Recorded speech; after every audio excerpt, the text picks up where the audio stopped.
Lemon Sky by Lanford Wilson. Playing Alan.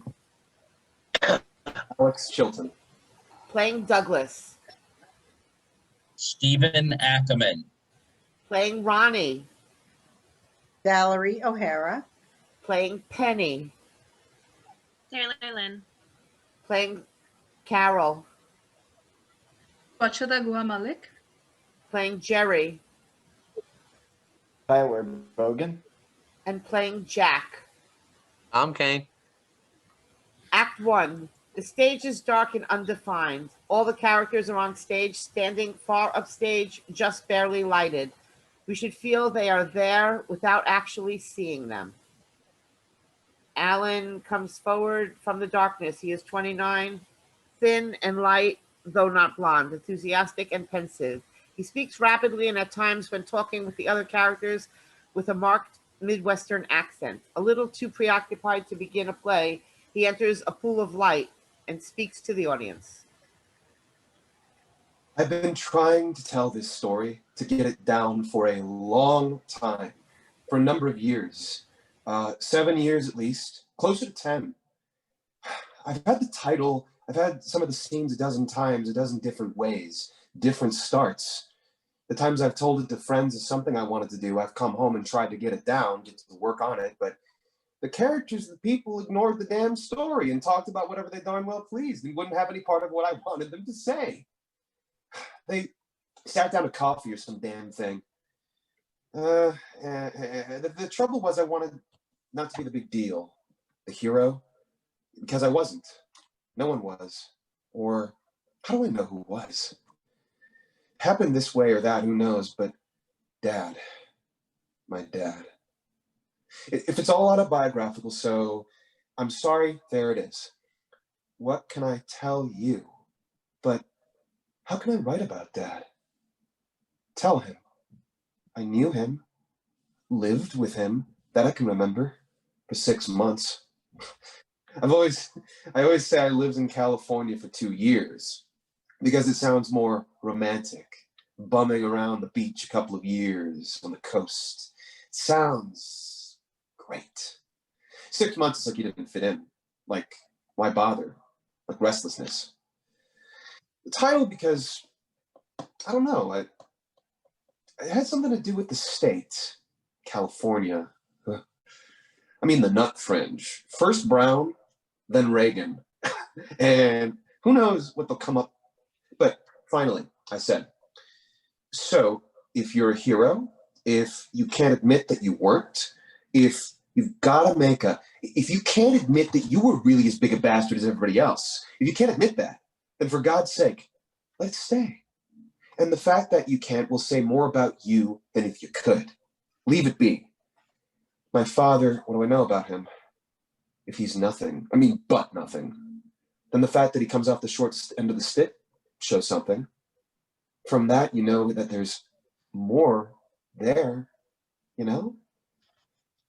Leave it, do it, straight, get it down. Let it get down and let it tell itself and mirror by what you couldn't say, what was really there. Hug me, by God. By God, you can't, no matter what anybody anywhere says. You can't separate a kid from his father. Even after this long time, even after this time. Oh, God. I know, Doug. What could I do? I got off the bus. I have a splitting headache from the altitude, from going over the Rockies, and then down to sea level, like a drop of 10,000 feet. 2.5 days on a scenic cruising Greyhound with faulty air conditioning. A migraine, he said. No. Tension. Well, yes, tension. Finally, I had to go to the doctor after 3 days. I could hardly talk. He said it was tension, a change in environment, just needed acclimatization and aspirin. Maybe it was, all I know is it started when I was in the Rockies or in Arizona. I woke up and my head was splitting, like I wanted to die there, forget it. And with this headache, the bus pulled in and there's one guy standing there, a very, distinguished looking man. I thought, my God, he's so handsome. He's so good looking, so young in this dude suit, white dinner jacket, sport jacket, but white, wool, sun shining. And I said, Dad? I mean, what could I do? Shake his hand? But it was right. It was right. No, Mother hadn't said anything against him, or at least what she said I was willing to forget, all the way back to the goddamn car. Douglas is a strong, gray-tempered man of 45, oddly romantic, childless, and dogmatic with great energy. Though considerably heavier than Alan, he is no taller, and there is marked physical resemblances between the two. Douglas wears a white wool sport jacket and gray slacks after he goes to work and comes back. We never see him dressed in any but work or sports shirt again. Now, I know she must have told you, she must have told you things about me, and she's a good woman. I just wanted him not to feel bad. And not to think Mother had said anything. Really. Hell, I wanted you out here years ago. Sure, you don't have to think about it, Dad, really. I don't hold anything against you. I almost wish it hadn't come. For a minute, it was painful. His explanations. That was over years ago, finished. I know, but I had to say it. You don't have to think about it, Dad. Really, I don't. She's a good woman, but with a man like me, Al, she wanted, sorry, I'm trying to read this. Al, she was at me day and night with suspicions and limitations. I couldn't breathe. All that, she didn't let I breathe. I understand, really. Ronnie is different, a different kind of woman. She does. You'll love her. I'm anxious to meet her. And I have 2 brothers. Half-brothers. I've only seen once. I hardly know them. Not at all.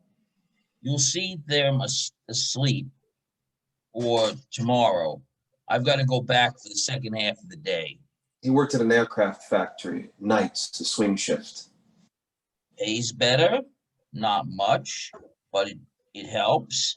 You have the daytime to yourself. You work 6 hours instead of 7. I like to get out. You have some decent time to yourself. I just want you to understand. Ronnie coming forward a step, extending her hand. She is small, attractive, blonde, perhaps 38, with a good deal of taste and poise. I was working in the garden. If it was staged. I mean, she knew Dad was coming to get me. He called to see if the bus was on time. He said he waited only 8 minutes. All over. So she Never wrong. knew I'd be in at that time. What do? You meet a kid, 17, just out of high school, your stepson you'd never seen before. What are you going to be doing? Whatever it is, it will make some kind of impression. You borrow a white sport coat to meet the kid, and you put on a pair of those thick, big white gloves with dirt from the garden, from the ground dirt. On them, those white work gloves with the blue elastic wrists. Big, thick things for men. And you are discovered in a garden hat so the California sun doesn't burn you and so you won't frown. I was working in the garden, pruning. Rose garden, the roses. There's a bird of paradise. It's never going to bloom.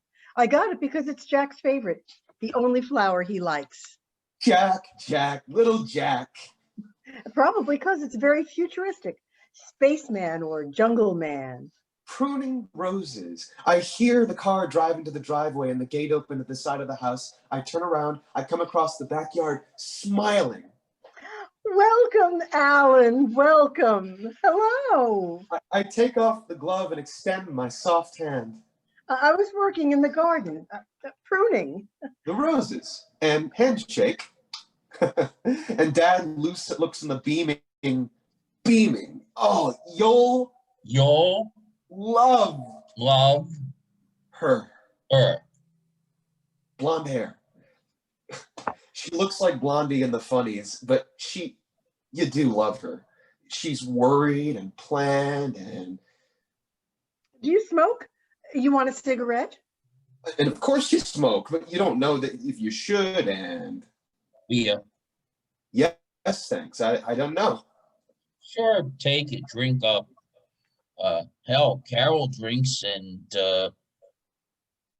worse, I think. You don't have to go on binges. I don't know. Ronnie smokes sometimes, about one a month. Oh, not that much even. I've got this incredible headache. It's just the altitude. How high are we? I don't know. Coming through the mountains. You want some coffee?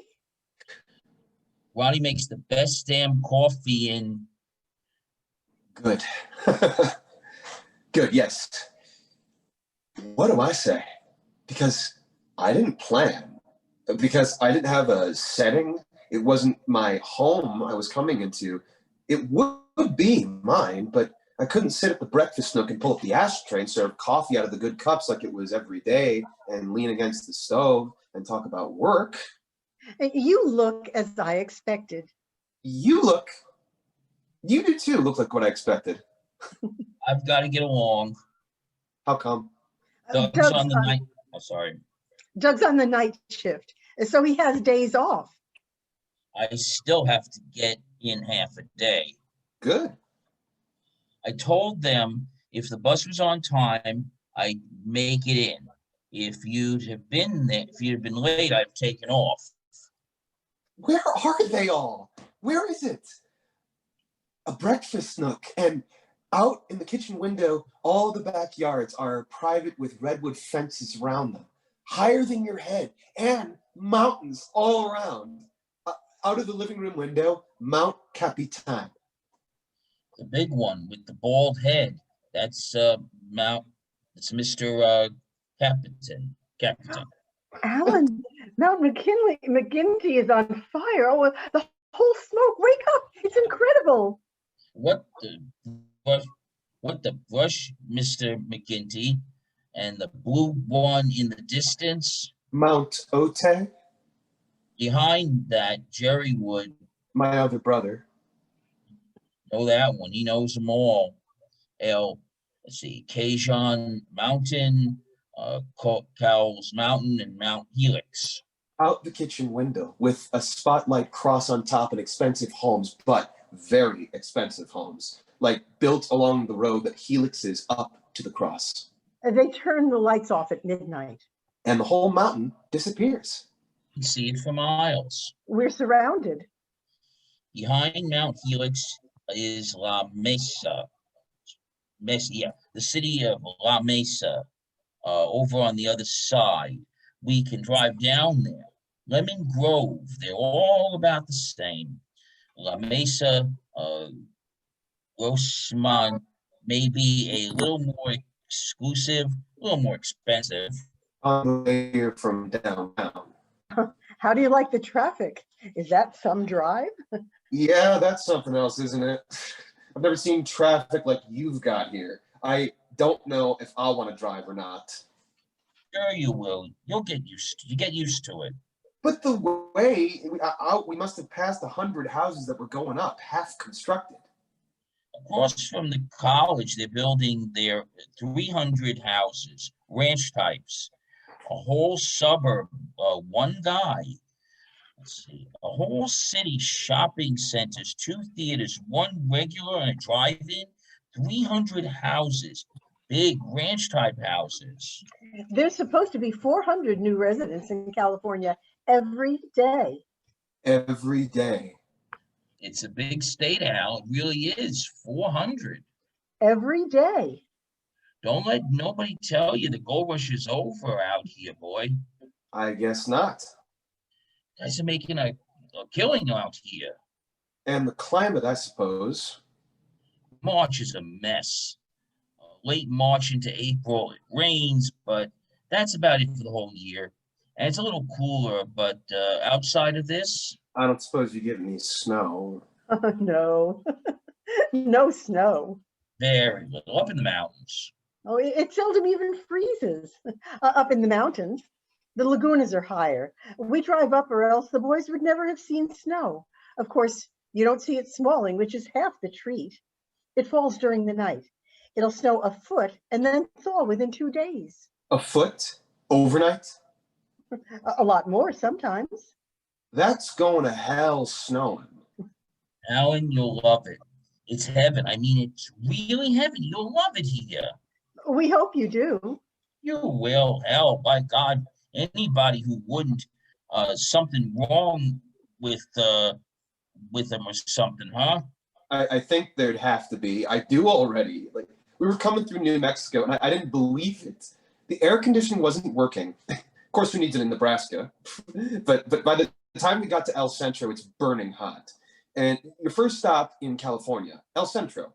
What do you do your first stop in California? You buy a glass of orange juice. Never. Whatever you do, buy a glass of orange juice at the Greyhound bus station in El Centro, California. Yeah. God awful. The worst. The worst single paper cup of orange juice I've ever had in my life. It's not native to El Centro. Oranges can't grow there. Gila monsters you could buy, Navajo blankets, moccasins, turquoise earrings, Apache tears you could buy. That's it. Of course, getting to El Centro is a nightmare.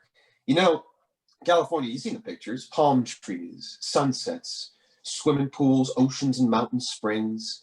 The first 5 hours, 5.5, you are treated to the world's most barren desolation, the Mojave Desert. Telephone poles are stuck in a big hunk of asphalt to hold them upright. The asphalt is boiling. You think, this is California. Oh, wow, who does the public relations on this place? It's 105 degrees. It's March. I want you to know, it's March and it's 105. In Nebraska, it's 47 and it's a warm day when I left. Well, I know. I remember. She worked there.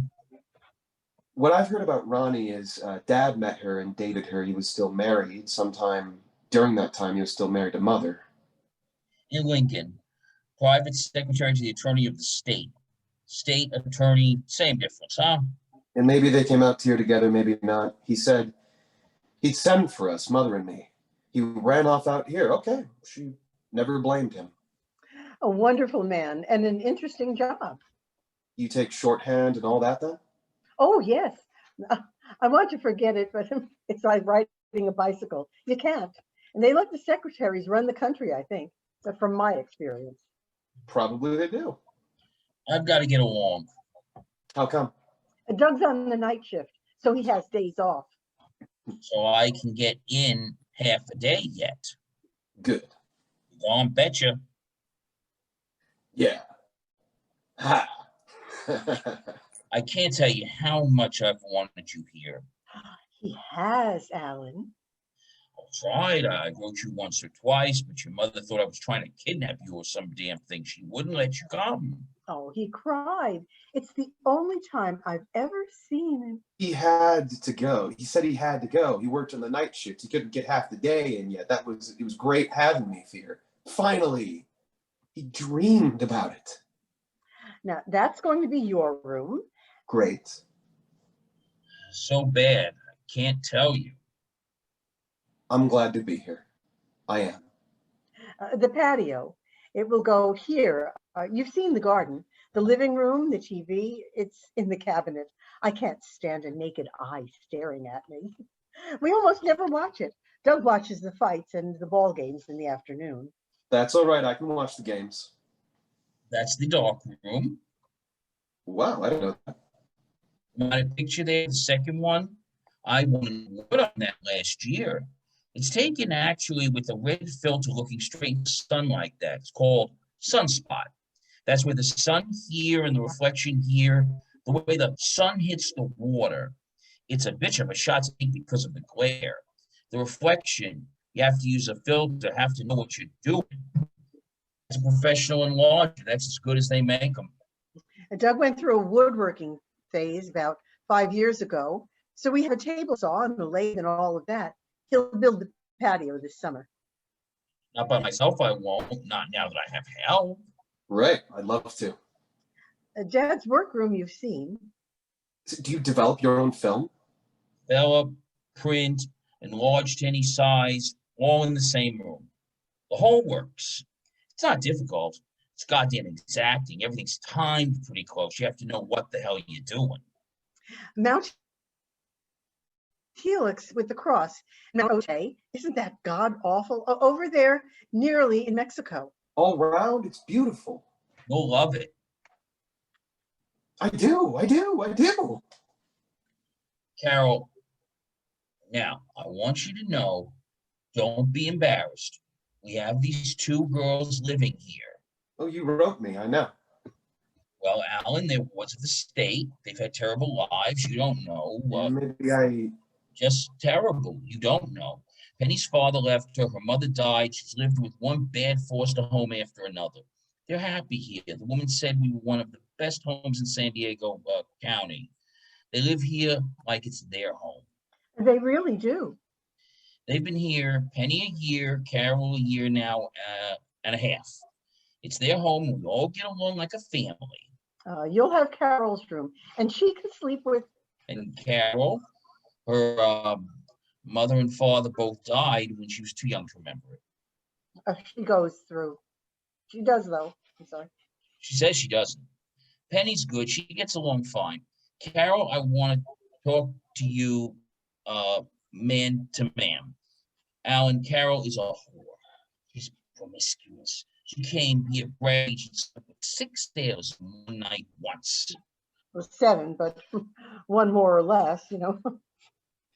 She has a boyfriend now. She's trying to straighten out. Hell, she was on pills. She was on God knows what. Things I hadn't even heard of. But she dates this guy regularly now. He's a darn nice guy. You'll meet him.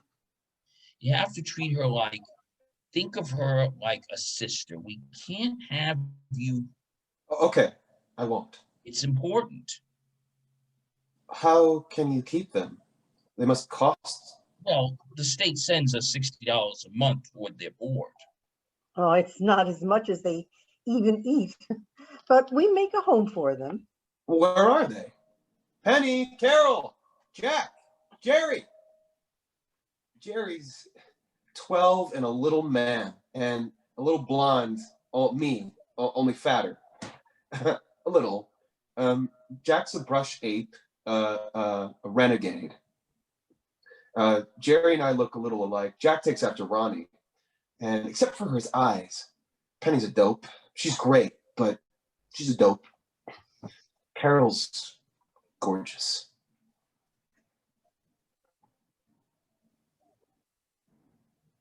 Oh, not really. She's attractive, striking. She could be a model. She has that kind of figure. Oh, beautiful skin. Not really, though. She knows how to fix herself up, is all. She's a come on. She's not got a personality. She's neurotic. She's had a terrible life. Alan, you don't know. Bella, devil. I mean, he was my kid. He looked like me more than Jerry ever thought about. When I was his age, I was skinny like that. I had to work out. I could never gain weight, but God. When we were married. I put on weight the first week. It's the air. You will too. And Ronnie's a good cook. Good. Oh, which reminds me, are you hungry? They've gone out. We wanted them to, so we could meet you. Get to know each other a little first. We told them they'd see you in the morning. One more day won't matter. You'll be here a while. Penny will be in. She went to the movies with Rose, I imagine. Rose, you've got to meet her. She's unbelievable. Are you sure you can't eat? Really? I've got this incredible headache, a migraine. Only I don't know it, and I've not had one since 3 days it lasted. All through that first day and night. You can't go on like this, of course. There'll be a scene soon. Dad has to go to work. He could get in half a day, night, yet. He always called it a day, the working day. I want you to go down there. You can get a job. If you're going to be going to school, it costs, you know. I want to work somewhere to pay my way. I wish to God we could. Afford to pay your way. Alan, we can't. We just can't. I want to, but we can't that much. We'll help, sure, all we can. No, I want to.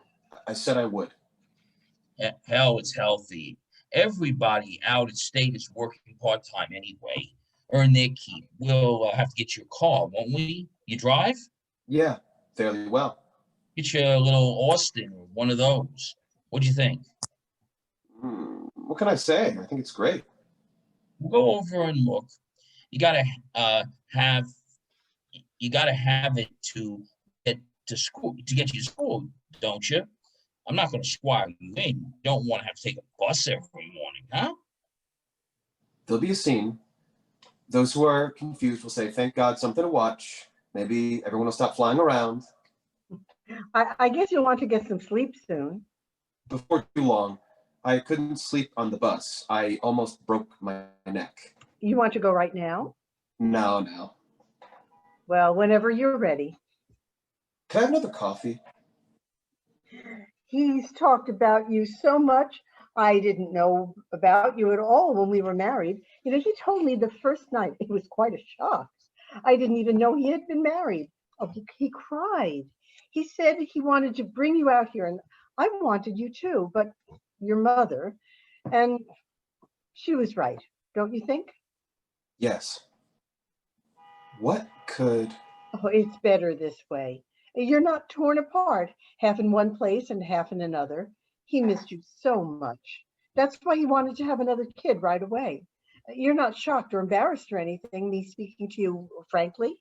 Oh, God, no, it's a relief. Oh, good. You know, I've looked forward so to knowing you. Doug's mother gives us pretty regular reports about you. She does. Oh, sure. That's why we asked you out. She said you were out of high school. She thought it was about time you saw some of the country and that you and Doug got reacquainted. She knew I wanted to go on to school. What are you going to study? You know, I have no idea.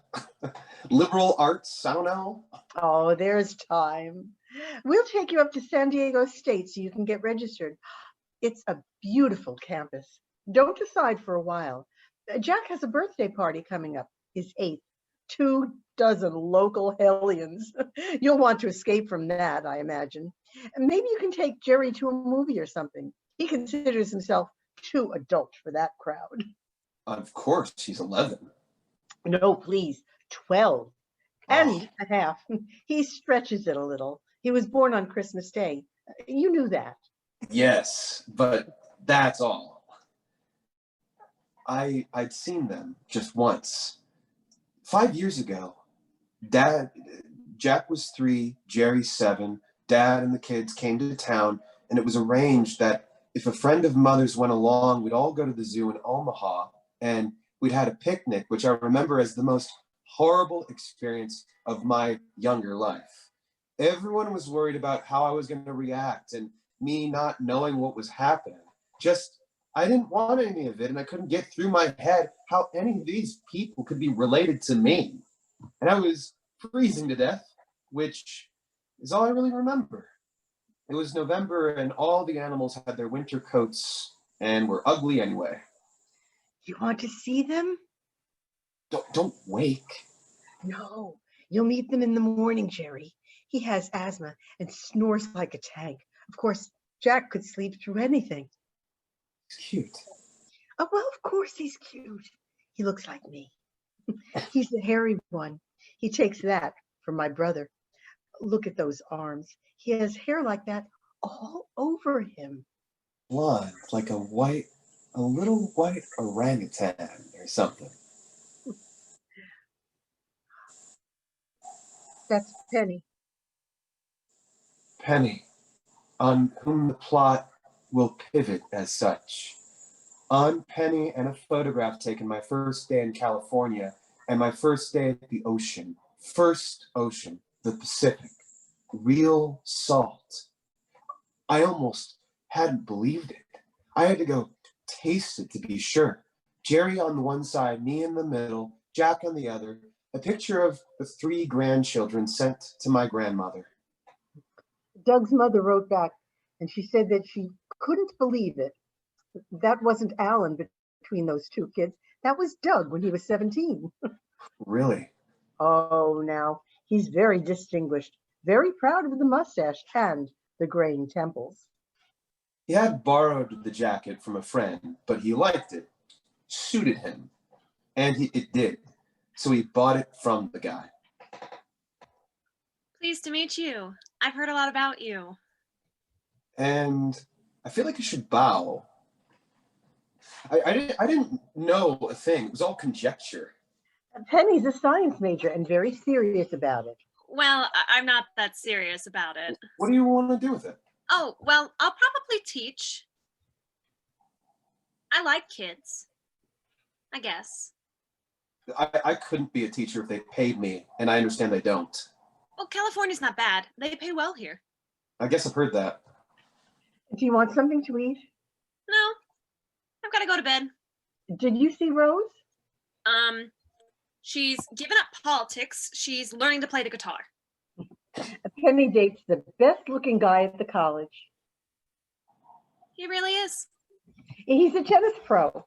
Not pro. Well, not pro, but he will be. He was in the Olympics. They play tennis at the Olympics? Oh, sure. Or maybe it was skiing. Because he skis. His dad's got a lodge in Colorado. Carol and me. Oh, damn it. Carol and I are both going with millionaires. Well, not really, but they have a lot of money. Phil drives a Pontiac convertible. It's so beautiful. I feel stupid driving around in it, especially the way he drives. Why? How does he drive? I don't know. Conspicuously. I mean, the top's never up unless it's raining, even in the middle of winter. I've had a cold since I've known him. Do you mind if I go to bed? No, if you're sleepy. Because I am. I can see you tomorrow. Good night, Alan. Ronnie. Is Carol in yet? No, God knows she's out with Sonny. Good night. And that's all a penny for the night. The first night, that was it, but more. There's more. I want to tell you about Carol. Oh, it's terrible. Now, this is funny. I sat there sober-faced and believed every word. Well, I had to tell him something, right? I mean, the girl is a whore. Let's face it, she's a nice kid, but she's sick. With Sonny, Sonny is religious. That much is true. Go on, go on. Well, I didn't know if he'd believe it or not. Oh, what do I know? He's 17. My boys are 12 and 8. But if I didn't say something to him that night, then Carol would have him seduced by the next afternoon. So I told him she had this incurable disease, that it wasn't painful, but that it was an impossible disgrace. I said they were trying to cure it, but it was only 50-50. Trichinosis. Well, I couldn't think of a medical sounding name that I thought I could remember. Well, when did you know? Not for years. You can lie to me, I'll believe anything. Well, of course, I didn't know if he'd buy it or not. I said trichinosis was something you got eating pork.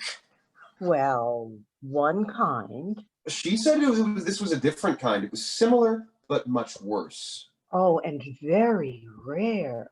No, I thought with all those sailors, he might believe that she could have gotten anything. And it doesn't show up on the boy, but he passes. He's a carrier. Right. And he passes it on to the next girl, who might be someone he likes very much, Alan, and respects. And I bought that. And I said she wasn't sleeping with Sonny, which was true as far as I knew. It was true. No, we knew. Anyway, I described it dreadfully, all the symptoms. And all this time, I have this pounding headache I'm practically fainting from. Well, who would know? You didn't show it. I have this smile plastered on my face, my kisser, and this look of concern, and I didn't care if the girl had last stage syphilis. I was dying in the middle of the kitchen my first night. Anyway, I made poor Carol sound like like a very unattractive sleeping arrangement. And of course, I was going bumly because I thought, why isn't anything working with this guy? Why isn't he turning on to me? How should I know he thinks I'm Typhoid Mary? I'm coming on like the Army and Navy band with about 60 colors flying, and this cat's outrunning ostriches in the other direction. I changed toothpaste. I did. I changed my toothpaste twice. Doug used to ask about you. I was only 5. I know. He loves children. Sometimes I think Doug should have had a girl. He'd have been a better father to them. You should see him with the neighbors' girls. He really loves them. I didn't tell her that I had a sister. I thought about it, but I didn't say anything. That's what I was thinking about a lot that first night. No, you didn't. I had a sister who was born dead, who would have been Dad's only daughter. Dad was out every night until God knows what hours. He would come in with lipstick all over his shirt, and Mother was pregnant, and he'd swear it was someone's sister, and Mother would check his story, and the guy wouldn't even have a sister. Like, he didn't even bother to make the story convincing, and then he'd rage at her for not believing him and spying behind his back. That's what he meant by snooping and after him, snooping at his heels all the time. So Mother got her labor pains. This was 8 months along only, and she called a friend of Dad's to ask if he knew where Dad was, and the guy's name was Carl. So Carl and his wife drove Mother to the hospital, and the baby was born dead. Stillborn. Mom said she didn't much care at the time. It wasn't even buried. They consider it never lived. I don't know. I know Carl beat the shit out of Dad, and right after that, Dad left. So if Ronnie thought he was guilty about leaving me or wanted another son, probably not. He wasn't going with me. Even if he was, you didn't know. It was a full year after that we... He'd been in California a year. He'd met Ronnie, but he came back afterwards and dated her. That's when they went together a year after he'd already left, she said. I didn't ask Dad. That doesn't matter. Anyway, that's what I was thinking. Or rather, trying not to think that night. And try not to blame him. She would have been 4 years younger than me. 13. Well, what time is it? It must be midnight. Oh, are you kidding? It's 1:30 or after. We talked for 3 hours straight. Briefing me on the neighborhood, Ronnie was the neighborhood confessor. Since she didn't give a wild flying damn what anyone did and didn't gossip, she had all the juicy stories. It's always been like that. And I liked you very much, which is no mean trick for stepmother. And you told me about Doug being in jail. How did I? We were just talking about everything, and you asked... Is Dad still interested in drawing and painting? Grandma's attic is full of stuff he did. The paintings of boats and all the airplanes? I think he's always been crazy about airplanes. No, he doesn't do that anymore. I used to go up and look at them every time I went there. Well, he builds things. And you saw all the photographic equipment. I think he must have stopped painting when he was a teenager. Yes, I think Mother said he did them when he was in jail. When he was where? Didn't you know that? I wouldn't want to. No, it's okay. Well, he was in not a robbery, but a burglary of a house with some guys when he was 16, and he went not actually to jail, but to a reform school for a year, and that's when he did those. It was a long time ago. I guess it isn't anything necessarily that she should have told you. Or that you should have been told, for that matter. Sorry, I wouldn't have said anything. Oh, no, it doesn't matter. I asked you, and he was so damned honest. I could have clubbed him. I was. You want to go to bed, don't you? I think so. It's after 2. I'm falling on my face. Go on to bed then. It's all right. Aren't you going to wait up for Dad? No, he doesn't expect me to wait up. You won't need any more covers than that. No, not here. Good night, Alan. I'll see you tomorrow. I won't wake you. Doug gets up early. He never sleeps more than 4 or 5 hours. Good Lord. I know. Don't worry. We'll let you sleep. Tomorrow, anyway. Everyone keeps their own hours. Right. Speaking of which, I know it's late. I wasn't watching. Where's Alan? Did he came? yes, he came. Dog here? He went on to work. Went to work. Well, of course, he went to work. Carol, what did you think? He stayed here with his son? How's Alan? Very nice, but that isn't the subject. Oh, Christ. Ronnie, don't start. It's 2 o'clock. It isn't any... Well, my watch stopped. Damn. You know I don't care, but they talk.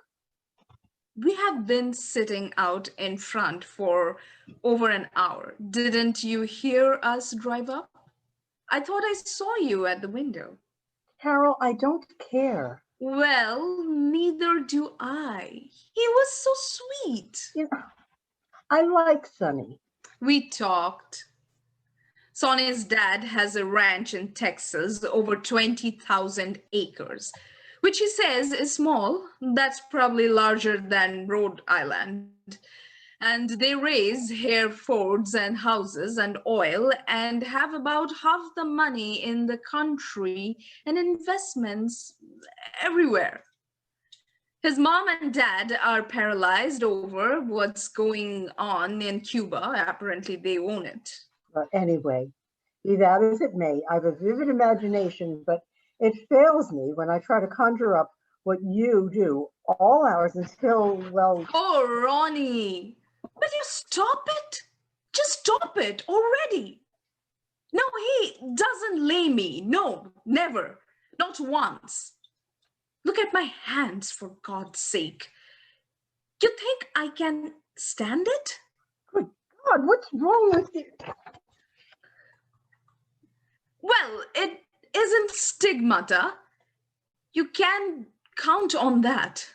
Sonny is Catholic with a vengeance, and I've never thought I could be in love with anyone. There it is. Carol's problem. Never thought she could cut it, and I am very much in love with a rich Texan Catholic, and he has land, lots of land, and principles that I never even knew were principles. And I used to take downs, but pills are wrong, of course. So I promised him I wouldn't take them anymore. No, we no longer live in a yellow submarine. We live on a red perch. And he makes out so damn beautifully. And I can't ask him, and I can't be bad, his words, not mine. And I can't calm down with the pills. And I claw my hands, the palms of my hands apart. Well, shit, Carol, there's no sense in causing a war about it. I cut them down yesterday. I'll cut them off tonight. But that won't help, because I'll bite my lip or something else if I can't get a hold of something to take to calm my damned frazzled... Carol, I'm very lenient, and I know you can wrap me around your little finger. I know you've had to do that in order to get anything.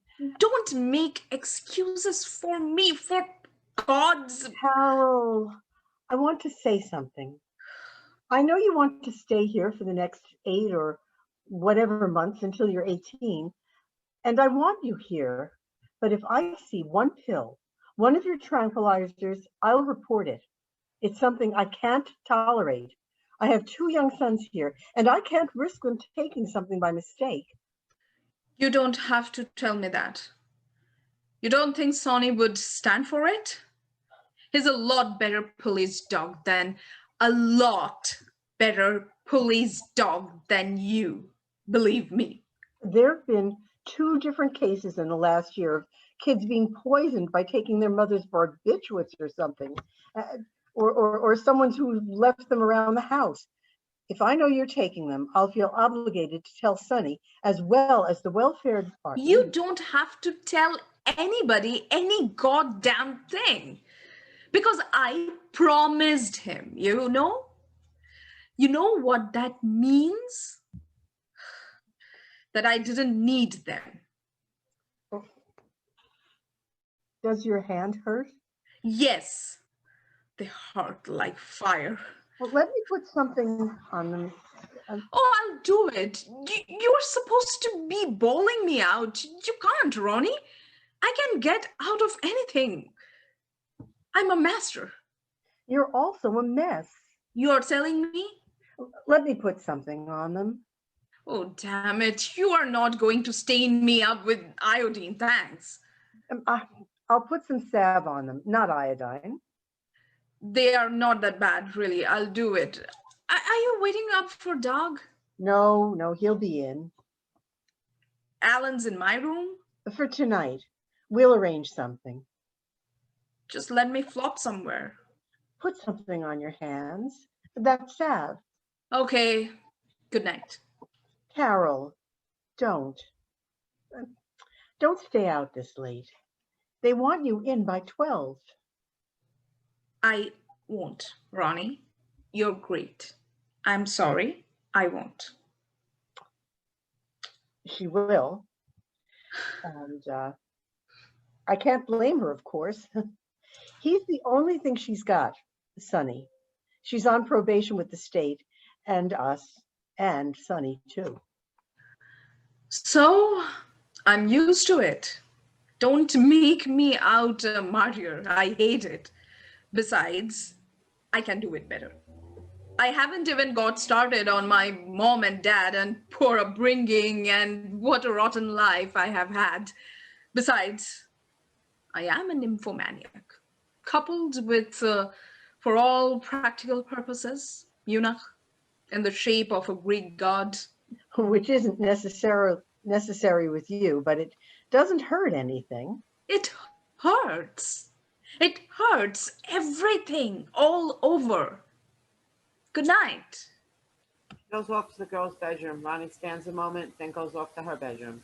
Stage is empty for a few seconds, and then Douglas enters, goes to the kitchen, opens a can of beer, takes a hunk of cheese, looks into the girl's bedroom, then Alan, and exits into his bedroom as the lights fade into a deep midnight blue. All is quiet for a beat, and then a very slow down. At a nice, bright sunshine, the lights hold. Jerry stirs in his bed and sits up suddenly. Jumps up and sneaks down to Alan's room, creeps in and shakes him gently.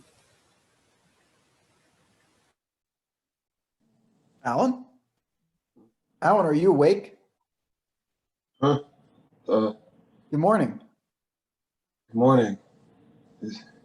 Is it morning? Almost. Do you always get up this early? I woke up. It isn't daylight yet, is it? Oh yeah. It's Sunday. It's real bright out. No, I believe you. That's okay. Are you Jerry or Jack? Don't you know? Yes, you're Jerry. Jack's asleep. Let's see. So you wouldn't be 12 and a half, would you? Right. I'll be 13. Christmas Day. Right. That's what's the matter with your head? I don't know. It's like only it's splitting wide open. It has been all night ever since we crossed New Mexico. I think it has something to do with the altitude Are we at sea level? No, 1,380 feet. That's Mount Helix. How do you know? Are you studying geography? No, there's a sign on the highway. Do you want some aspirin? Where's the highway? About 2 blocks from here. Oh. Do you have anything you think? What? Aspirin? Oh, I thought you meant highways. Did I have any highways? No, aspirin. I'll get you one. Could you bring me 3 if you have plenty? You shouldn't take more than 1. Huh? Oh, it's okay, honey. I always take 3. 2 doesn't do any good, and 4 makes me sick. Okay. What time is it, Jerry? It's 7 o'clock already. Oh, God. Jerry, I didn't get to bed till 3 or something. Do adults need 8 hours sleep? 8 or 10? Dad says he can't sleep, but 4 hours. He says you shouldn't. Then why do I feel like this? Did you ride the Greyhound? Yeah. You know I like you. I didn't know if I would or not, but you're nice. How come you didn't come to live with us a long time ago? You don't remember visiting me in the zoo? In Omaha? No. Mom's told me though. It seemed weird having a new brother and already he's as big as Dad. You should have been living with us when we had the farm. Did you have a farm? Your head still hurt? Yeah. Jack and me called it a farm, but we just had a big open lot with a bunch of trees. An orchard? Kinda. We had some orange trees and a plum tree and a You fig had tree. orange trees? Oh, sure. I've never seen them growing before. We used to have oranges all the time. Me and Jack used to make orangeade and sell it, only nobody ever bought it because they had more oranges than we did. Dad bought it and we drank it. Oh, God. I like you too. So I didn't sleep, I guess. Not much that first night. And the last thing I wanted to do or thought of doing. We'll just drive in. You make your application. It'll take about 10 minutes time, and we can drive over and take a peek at the ocean you haven't seen.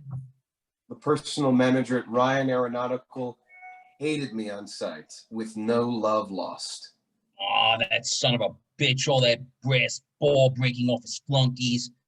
That's all they are, Alan. Ignore him. Don't give him the time of day. Do we have to go today? I can hardly see. He's going on a month's vacation tomorrow. They can process you while he's gone. You won't start working for a month. Buy now, pay later. Maybe I should do something else. Grocery clerk or something. Well, what do you want, boy? It's up to you. Do you want to make enough to go to school, or do you want to go to the movies? We'll all go. We'll all go to the beach later. No, it didn't take long. He said we'd have 2 divisions of engineering personnel, temporary and full-time. I said I would much prefer the former, and he said there was a greater possibility of being hired in the latter, and that was that. So providing I'm not lying about never having joined the Communist Party or something, I'll be set. I'll start in a month or so. As soon as he's back. At the Aeronautical Training Center, riveting school. How can you manage full-time work and full-time school? So he'll go part-time to school until he can get on temporary at the plant. No. Well, I say you can cut both full-time. If you can cut both full-time, why not? Now, if you're serious about working down there, they have a scholarship program. You can go into electrodynamics or something like that, and they'll pay the bill all the way. It's my second term. I don't know what I want yet. Well, don't be negative. Give it a fair shake. Just objectively, what's happening in the world. They're putting rockets into space. They got hydrogen bombs and cobalt bombs, atomic submarines. They bounce signals off Mars and Venus and every other goddamn thing. I know. Physicists are looking at the sunspots and predicting the weather. Every field, all of them, what you need I don't know anything. is physics, by God. That sounds like a good book. Huh. Well, you can joke around. I just want you to think about it. All I'm saying is if I was a kid now, it wouldn't take me 3 minutes, 3 seconds to make up my mind. Engineering, electrodynamics, you just have to open your eyes. And of course, the head is worse. But the ocean, I've lived 800 miles from it all my life.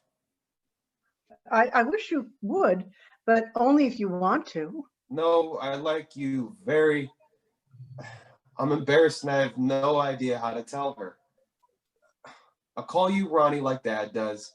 I couldn't. I like you very much. You know? And you, brush ape. Nut, huh? This is the other one, Jack.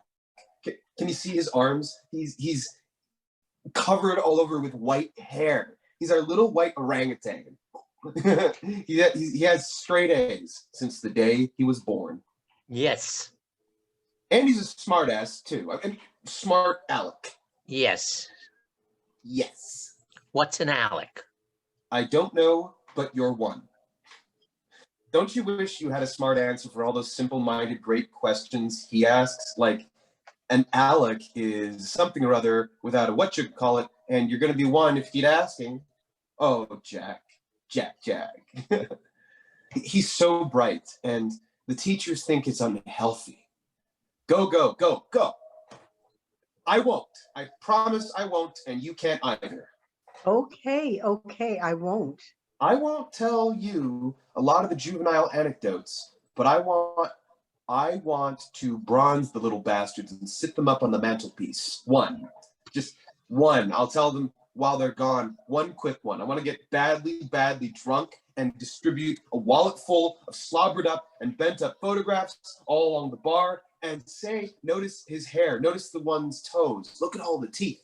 Just one little anecdote that Ronnie told me. Wait, when Jerry was 5, they all went up in an airplane. Big thrill for Jerry. You used to watch airplanes take off by the hour when they lived by the airport. So they're all in the plane. Jerry's on Ronnie's lap. And after they've been off the ground for a few minutes, he squirms around and whispers excitedly in Ronnie's ear, "When do we start getting small?" That's on now. 2, 3, 4, 5. How can you tell when to turn it off? You have to know what you want. The less you expose it, the lighter it is. The more you expose it, the darker. You burn it in. When did you take this? A couple of months ago. And you're just now getting around to printing them? I got no time. Wow, look at that. I tell you, boy. Don't crowd now. Just don't crowd. Is she a piece, huh? Look at those boobs. I tell you. She isn't the least overdoing it, don't you think? What do you talk with a butt like that? That's what I was looking at. Can't miss that, huh? That's too broad for you. Now, you got to get a hold on there. Oh, yeah. Well, Mrs. Collins said she wouldn't let her husband out to take pictures of bare-assed girls in the woods over her dead body. And I made the mistake of saying it kept Doug off the streets. So she hasn't spoken to Ronnie since. Really? Well, how was I to know her husband spent half his time on Delmarco Street? I take it that's the... She's right. And now she's not speaking to you. San Diego is just like all the other towns, just under 1,000 population. And California. Californians, they're insane. Well, you've seen the movies they make out here. They have no idea at all what people are like. Well, it's not their fault. They've got nothing to do. They're working in the dark. They're mad. They are. The shoes they wear, when they wear shoes, the clothes they wear when they wear clothes. This place is impossible. Nobody walks anywhere. 2 blocks. If the old man has the car, you don't go. You drive to a movie, and they're all drive-ins. The food is all drive-ins, mini hamburgers and cherry malts. The traffic is 70 miles an hour, bumper to bumper, going into town, 6 lanes abreast. The supermarkets, they're mad. They take up blocks. They're open 24 hours, and they're jam-packed, full with 4 in the morning. They're buying watermelon and lettuce and a ham and a gallon of Gallo port, and they've got the kids and the babies and the shopping cart and the portable radio and the whole family, sandals flopping. They're nuts. They live on the beach. They cook outside and eat outside and sleep outside. Of course, it's beautiful outside to do it. The downtown San Diego is white day and night with sailors and those big fluffy moths and seagulls and pigeons and sand. And I finally seen the ocean. All of us, we had to beg Dad to take a picture of us. He's not taking a picture of the kids, Ronnie said, in almost 2 years. He's got 100 tons of cheesecake. All lined up, the 3 of us. Doug's mother wrote today and said that that wasn't Alan. That was Doug when he was 17. I told you, what did I say? That was Douglas when he was 17. I said it was. By God, you can't, no matter what anybody anywhere says. Wait till we get you flying in a flashy MG. I tell you, sorry, Bob. MG? Or Porsche, or Austin, one of those babies. Blue. Red, hell, red. Man, what do you talk? Purple. Compromise. Huh? It's beautiful. It is. I always wanted a big old family like this. This is just great. And it's not going to last. Well, the ought to take the hair off. Of course, we're immediately in a conspiracy. What are they? Dope? Oh, yell it out, Penny, and get us all kicked out of here.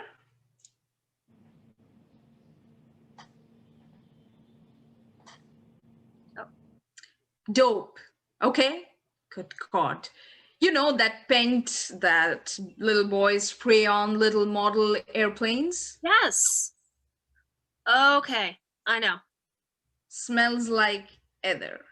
It could kill you if you breathe too deeply. I said yes. Well, that's dope.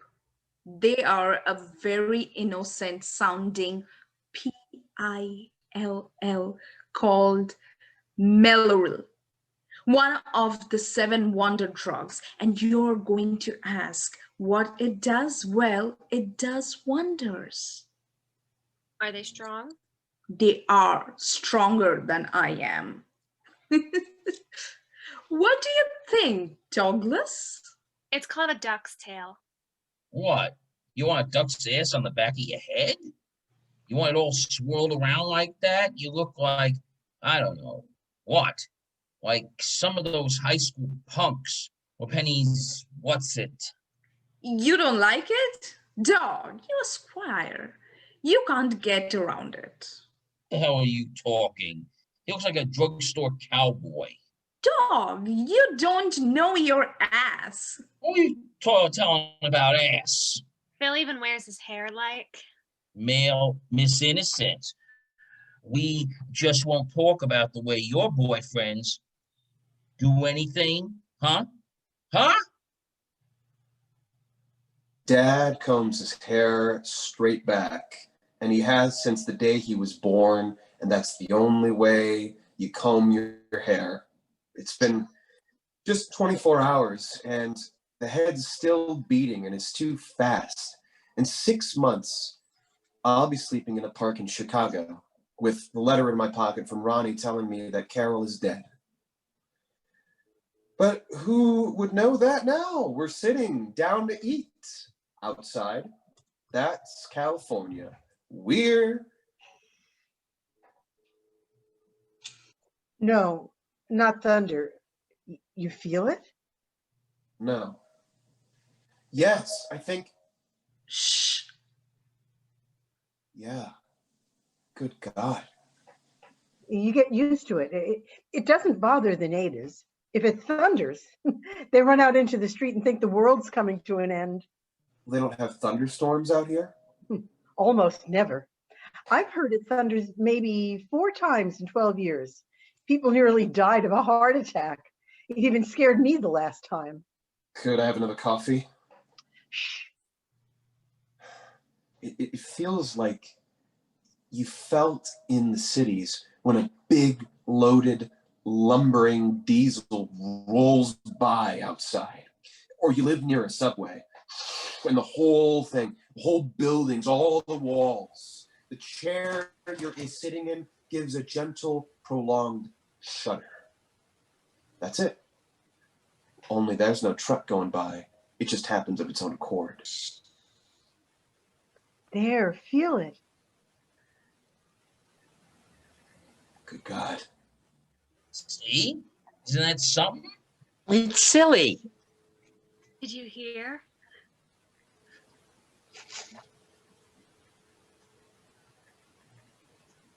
They Feel all it? concentrate, smiling slightly, feeling the vibrations. Very gently, slowly, to them, no one changes his position. Feel it? They continue to smile, tense, intently concentrating. 5 seconds or just over. Slow curtain, intermission. Act 2. Alan, Penny, and Carol outside. Bright sunlight. Carol is in a vivid orange robe over a bathing suit. Same song, second verse. As the poet said, couldn't be better, but it's gonna be worse. March, April, May, June, or July, or August. About. Everything goes well enough, but it's complicated. It's difficult to leave well enough alone. Because well enough is an intolerable state to be in. Take it from me. I'm home today for a home. Oh, wow. And it is now. It really is. For a short time, a very short time longer. My last class is at 3 usually, and I go to work from school. Today is Saturday. No school, work, no school. So I spend the time at home before we leave for work at 5. Penny and Carol are on vacation. It's summer. I still don't know why you started school summer term. Because I was very suspicious that if I didn't, I wouldn't start at all. 2 momentous events have elapsed. Dad has developed an absolute passion for milk, and he's teaching Penny photography. Well, not photography. There isn't anything to learn except point and snap. I'm learning developing and printing. You like it? Sure. It's fascinating. I'm a little sick of seeing that red, white, and blue bikini in every picture we print. Ha! Dad's got this bikini he takes along to his sessions with the girls. It's pathetic. And the whole session is taken up. Apparently, we only see the pictures with first coaxing her into it and then nearly out of it. She unties it here and pushes it down there, or else she doesn't, which is even funnier. It's awful. It's cotton and tacky and just as ugly as it can be. I'm surprised he hasn't got you posing for him by now, Carol. Oh, honey, I'm on to that crap. He squires around those dames down to the beach with that stupid car. Chrysler convertible. Nothing but big cars in this play. Right, so which isn't typical. Some of the guys build their own, so they drive these sort of car collages. But dog squeals around in this big fat trial star, whatever, which is perfect, but he doesn't know it. He took a million pictures of me. I'm not photogenic. He didn't even notice it. It's all in his head. He never notices. Slobbering around, you got nice eyes, you got nice legs, you got nice tits. Hell, I haven't even got tits. That Probably he wanted you to pose. he wanted in my pants. It was humiliating. But when a girl 17 has to tell a man 45 to grow up, something's wrong. I just found it repellent and I told him, Not in those words, I hope. yes, in those words. Dog, grow up. You are repellent. Listen, half the foster fathers I have had tried to make me since I was 6. It's not my sense. Men are asses. If they knew what they look like, they would all march into the sea in a line like lemmings. It isn't Lemmix, it's Lemmings. You're terrific. I think you are my favorite sister. You can go to hell too. I went to one outing with Dad, and whatever you do, you've got to go to an amateur photographers meeting with cheesecake models. We went up to Redwood and out in this cactus park with about 400 photographers and about 40 girls, 10 to 1. And they're draping over every fence and adobe wall and bench in the park. I've got this 35 millimeter Leica that Dad's lent me, barely explaining how to work the damn thing, and all the guys frisking around this girl. She's on a Mexican serape, and the guys are practically having heart attacks. All around, like a plague of locusts. And they're all jockeying for the best angle to shoot straight down her breasts, which are pumpkins. And they're giving her, that's it, honey. Wet your lips. Wet them again. Now, slack. Just let everything fall. Go to hell. Toss your hair. Pout. Pout. Oh, indignant. Hate. More. Hate. Kill. That's insane. And I'm standing there with this dumb damn Leica saying, oh, I don't know, could you maybe sort of smile? I know that whole scene. Hey, Alan, how come you didn't show? Huh? Where? This guy's impossible, isn't he? Where? I mean, this wasn't important, but he'd forget it if it was. Is your head on tight? We wouldn't want you losing that. Yeah, I think. What did I forget? Club meeting yesterday afternoon. Nothing happened. You can go to them or not, suit yourself. The few times I've gone, you couldn't. Well, hey. Huh? Stanley tells me you're not coming to work. Something like 3 days last week you missed? A while back? What was that? 3 days. No, maybe 2 once, but not 3. What the hell's so important? The days I don't drive you in, you're just not showing up? I have to squire you in? I have been. He says you're a good worker. He's a good worker. He picks things up, but you can't. Listen, I still do more in 3 days than the other guys do in a month. They're getting their 5 days pay, and You should watch Shop Steward sometime. Oh, wow. I thought your department sat around and they retired duffs. There were guys who retired duffs.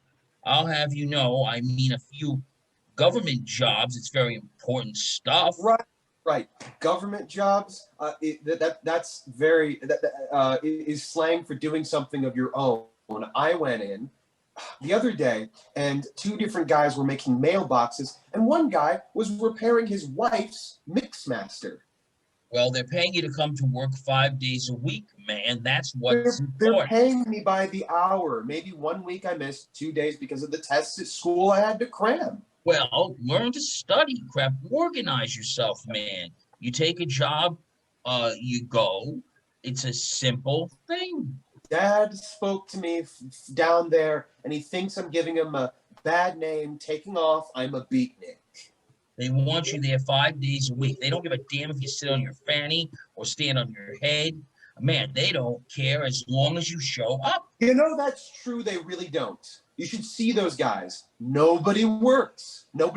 It's amazing. Like, I could tell you the name of the transportation jets we're building down there and how we're doing it.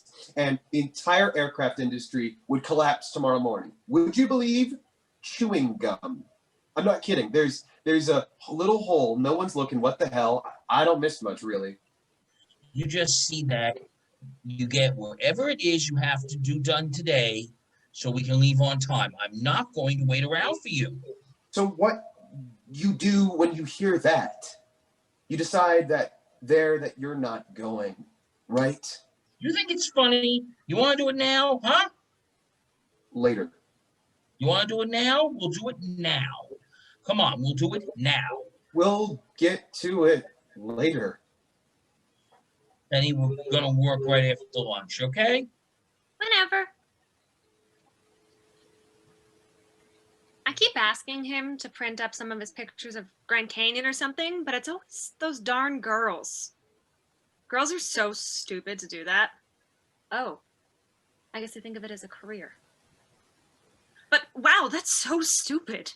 It's no worse though. I'm always imagining my wedding. Do you do that? Do what? I can't pass a church some days without going through my whole wedding in it. You know, I'm running out the door in my wedding dress with my hands over my head, keeping off the rice and trying to wave at everybody at the same time. Sometimes I'm sitting perfectly still and I catch myself tossing my bouquet at someone. Who are you thinking about marrying? Well, I'm not. I don't want to get married. I like to be a scientist just as much. I picture that too. Penny has a very rich fantasy life. Well, I do. I think it's healthy. I see myself in one of those white lab coats with a bunch of those bubbly test tubes and coils all around, analyzing blood and making notations. Blood? Good God. You have the most morbid goddamn sense of duty. Do you like being away from Sonny as much as being with him? What? Really, it's funny, but I think sometimes when I'm with Phil, I'd really rather not be. So I could be away from him, wanting to be with him. You like Phil, don't you? He's nice, isn't he? Do I? I don't know him. You went to school with him before he graduated. I didn't. I'll bet he was popular at Grossmont, wasn't he? I didn't know him. We didn't run in the same crowd. I thought he was a stuck-up jerk. He's all right. He's nice. He's beautiful. Yes, he was popular. My God, I guess he was. Aren't there any boys at your school? I don't go with any of them. Carol goes to Grossmont, Penny goes to El Cajon. My gosh. Why don't you like Phil? Oh, good grief. All we can ever talk about is Sonny. I don't even like Texas. I don't know what a Tier 4 looks like. I'll bet you don't either. She used to talk all about Sonny's beautiful black Anguses. She didn't know if they were horses or automobiles. Are you gonna marry Sonny? I hope to hell. I'm not going to come this far at such unimaginable expense and wind up. And I'm going to invite all my scores and wear white. I can't wait. God damn it. I brought a bottle of baby oil out here. I'll bet I spend a fortune just from losing. Penny, why don't you put on your swimsuit? You're going to just bake.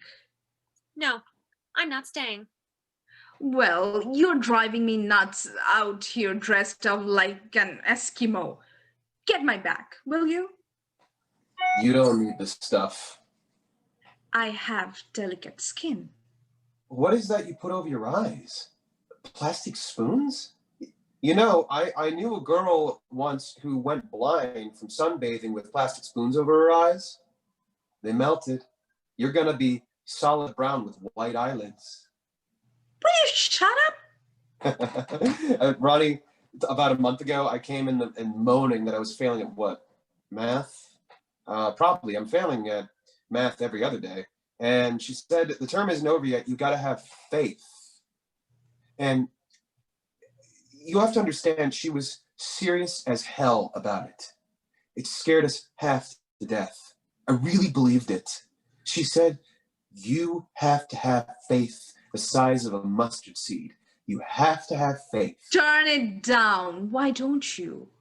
I'm going to stop because I think you're enjoying this in all the wrong ways. You have to understand that I thought I probably exposed myself to trichinosis.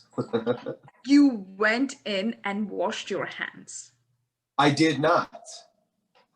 How many pills today? Who counts anymore? 3 or 4 so far, and that's pretty far.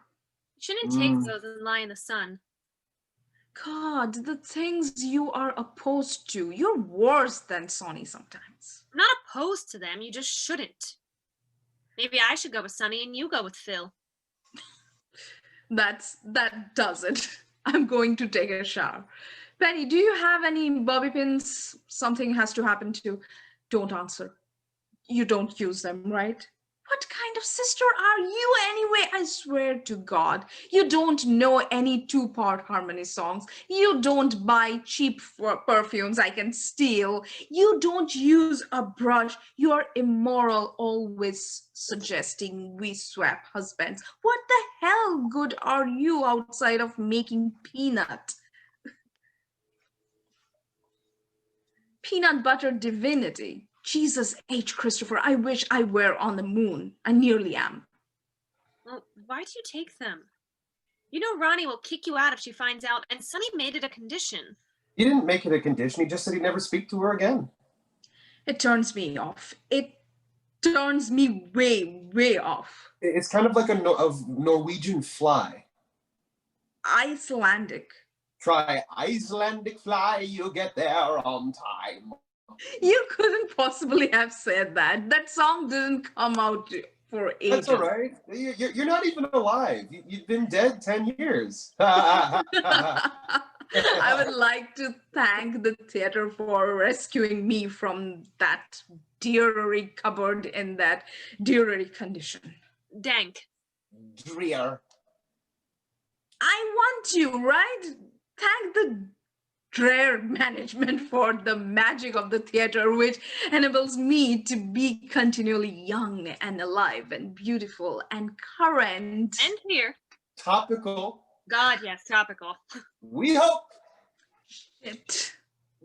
Hey, Carol, come on. It's all right. A lot you know, buddy, a lot you know. Really? Remember those Red Skeleton radio programs and he played the mean widow kid? Yeah, right.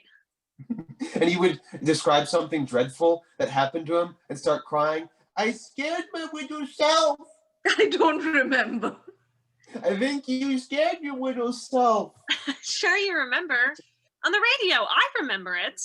Maybe she listened to a different program, Fibber and Molly McGee. Don't get maudlin, Carol. Locked in your goddamn sideshow. Dragged out to play second fiddle in a 3-ring. Fuck. Come on, come off it, munghead. Mung? Wow. I hope it burns down the theater. That's the worst kind of head, mung head. I'm hip. Okay, I'm back. She's back. She's back and she's better than ever before. Campbell's pork and beans. Back and they're better than ever before.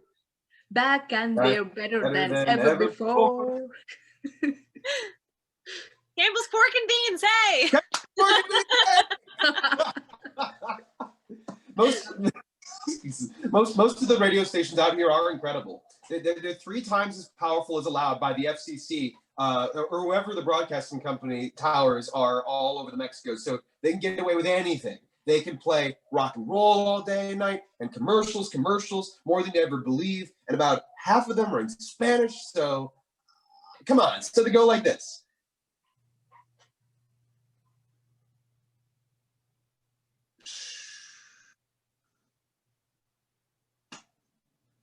para refrescar nome Coca-Cola frio. See, isn't that great? Well, that's what they got to do with the story. Well, what's that got to do with the story? Well, nothing actually. only we feel we should throw in a little local color from time to time. Local color? It takes a while for the untutored eye to recognize it, but The color green does not occur in California naturally. Southern California is in the colors of perpetually early autumn. Umber, amber, olive, sienna, ochre, orange, acres and acres of mustard and sage, the colors. the herbs too. And the grass dies. It has a season of winter and the weather does not. So instead of the grass, they plant. A lot of lawns are planted in dichondra, a little clover-like thing that grows about 2 inches high and doesn't require mowing, and it's very cute, but the grass isn't grass, is it? And it's green year-round. Not green. Right, and that bright eye-breaking, bright sun shining through oak and maple and elm onto bright green ferns and grass green does not occur. Of course, you could care less. It's something you rather gladly or at least unknowingly forfeits for nearly continual sunshine. Weren't we doing a play a while back? Right. The size of a mustard seed can move mountains. Can you work math? Well, I don't seem to have the ability. No. And now, I'm not kidding. The Bible says you can move mountains, and you can. I have that faith. And you can move mountains. So it doesn't matter that what you feel, what you three feel. It's my faith that's important. Now, you see Mount Helix out there? Are you kidding? Come on. No. Now we're all going to look away. Go on.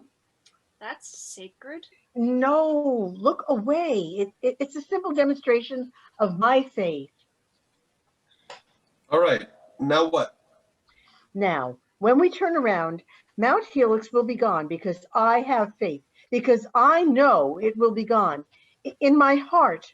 Now turn around slowly and Mount Helix will be gone. Now. You. Well. What? Just like I thought. There it is. Damn. What? Don't scare me. I must have miscalculated. Look at it. Yeah, I think so. Oh, I don't think it's even, I think it's even grown. Oh, my faith isn't the size of a mustard seed. It's the size of a poppy seed. And poppy seeds don't move anything.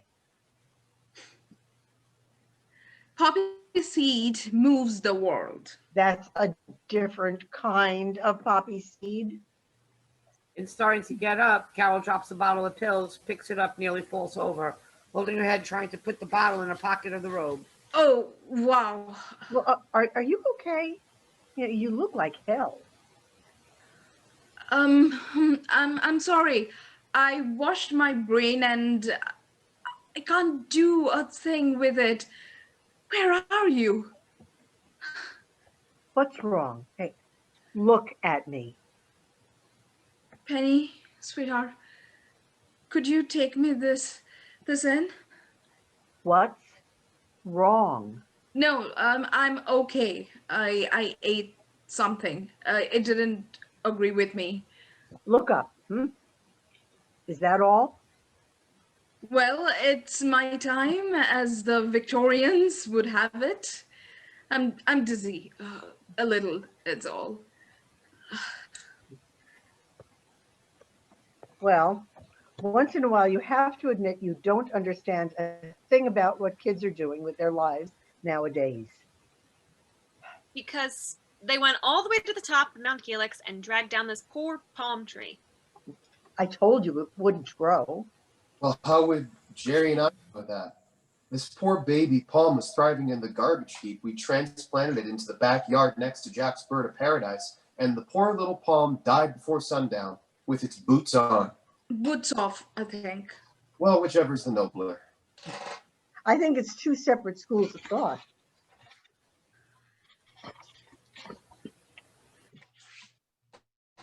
Ah! I ain't gonna die! Partner with those damn boots on!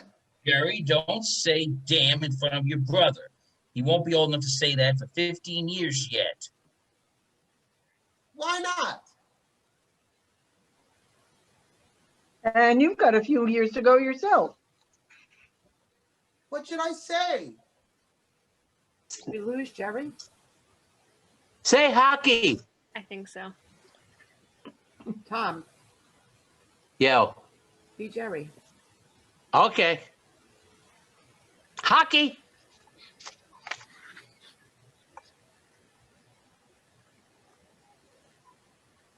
Oh, I'm sorry. Got distracted. All right. That's enough out of you two. No hints from the gallery, Peanut. His lady killer. What can I say if I can't say that? How racy should it be? Pretty racy. Well, you should try. Hanged. Yes, that hang thing ain't worth the powder it'll take to blow it. No. Danged. Danged. All fired. No, say, no, I can't think of one. Well, don't use any of them. Good grief. At least there's Good grief. No, don't say good grief either. There's 200,000 acceptable words in the language. You don't have to wallow around in the vernacular at your age. I don't know 200,000. Well, you better be for learning them. How do I know if they're acceptable? Okay, you come to me and whisper them in my ear, and if they happen not to be acceptable, I'll wash your mouth out with soap. No. See? I thought not. What do you say? May we be excused? Yes, you may. Don't tear the house down. The kids on the block have a bucket brigade of profanity. I think they've got a collective mind. One of them learns a new word, and everyone on the block knows it in an hour. We had an entire month of shit fire last year. I can't imagine where they got that one, but they loved it. Probably from Douglas. Oh, you aren't supposed to say that. They aren't supposed to listen. Hell, I wouldn't want them to be like Alan's college buddies up in the state, all potatoes and no meat. They all look like they're made out of unbaked dough. They even talk like it. My friends? What do you talk? My friends swear like sailors. It's part of the emancipation of young adult jargon. Well, I'd be surprised if they knew what it meant. We dropped them off the other morning. Yeah. Last month, sometimes you dropped me off. 2 weeks ago Friday. Compromise. Purple. Now, you see, I think that's the funniest line in the play. And he introduced Ronnie and me to a few of them. Sasha and Joan and Owen. And don't they ever get out into the sun? Into the sun? Are you kidding? Oh my God, into the sun. I've discovered there's this whole beautiful, poetical, intellectual coterie that wouldn't be caught dead in the sun. They're nuts, but they're great. Kind of like the Castilian Spanish. The whiter you are, the brighter you are. They're nuts, but you love them for it. A lot of the young kids out there at State. Young? Them? Oh man, they're on their pensions. Who are you trying to kid? They're cadavers. Ronnie, you read Carol. Did you see that magazine thing they put out at State? No. I brought that home. I haven't seen it yet. Well, that's what I'm talking. Ronnie, right there. I want you to look at it some night and see if it can turn you on. What he's saying, Alan, is it doesn't stack up to the garage collection of the complete Earl Stanley Gardner? Listen, Twit, unless you've read those books, just don't knock them. People are a darn sight more interested in life than in those plants and those creepy ferns and creepy shadows and creepy creeps.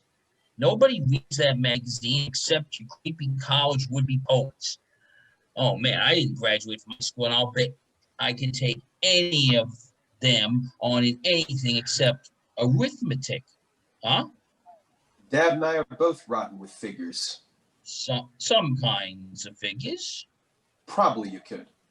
Yeah, you damn betcha. What do they retain, huh? History? I'll bet you don't even know the presidents of the country. Your own goddamn country, do you?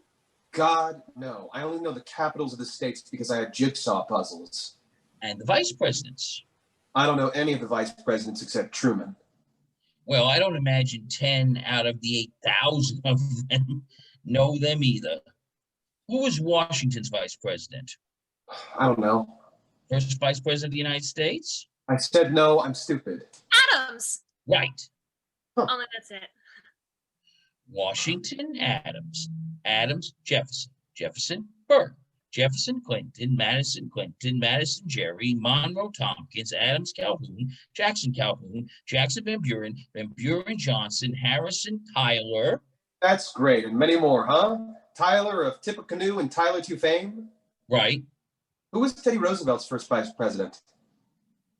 Cleveland, Stevenson, McKinley, Hobart, McKinley, Roosevelt, nobody, Roosevelt, Fairbanks, Taft, Sherman, Wilson, Marshall, Harding, Coolidge, Dawes, Hoover, Curtis, Roosevelt, Gardner, Roosevelt, Wallace, Roosevelt, Truman. Oh, look at me. That's terrible. Right across my ear. What? My picture. The picture Dad took of us. Doug, you didn't tear that up, did you? What? Tear what up? I wanted a print of that. Well, your What? mother, What? It isn't any good. well, your mother loved it. I told you what she said. Well, Mother, bless her heart, doesn't know much about photography. Well, I don't either, but I wanted one. No, I tore it up. It was bad print anyway. It's too light. I'll print it up again. You never even intended to. Well, now, how do you know what I intended to do and what the hell I didn't intend to do, huh? It's the only picture we had of them. You haven't taken a picture of the boys in 2 years. It was a lousy picture. I'll take another one. The light was bad. It was a snapshot, for God's sake. Penny, you gonna help me or not, huh? Yeah, I will. He tore it right across my ear. I really wanted it. All right, now, you just shut up about the goddamn picture now. Now, I've had it with you. Doug and I had a terrible argument about you last night. What? Wait a sec. I'm not getting the drift of what you're... Actually, he argued. He said you should excuse the expression, you hadn't had a piece of ass since you've been here. I hadn't what? You saw that gang of dope balls he was hanging out with at school. Now, I don't know if he's quite hanging out with them. Well, I'm not saying what he's doing with them. I know what he's not doing. When has he been on a date? Squiring a cookie to the local movie in El Cajon and back twice. What's that supposed to mean? Well, you could hardly expect him to go for a cookie. Cookies hardly the freshest thing on the block, and that's a small block. When's he gone out? I don't know. When's he had time? Full-time work, full-time school? Oh, time's ass. Summer term, everyone else on vacation. God damn it. He hangs around the house. He hangs around school. He hasn't had a piece of ass since he's been here. Well, he's been here.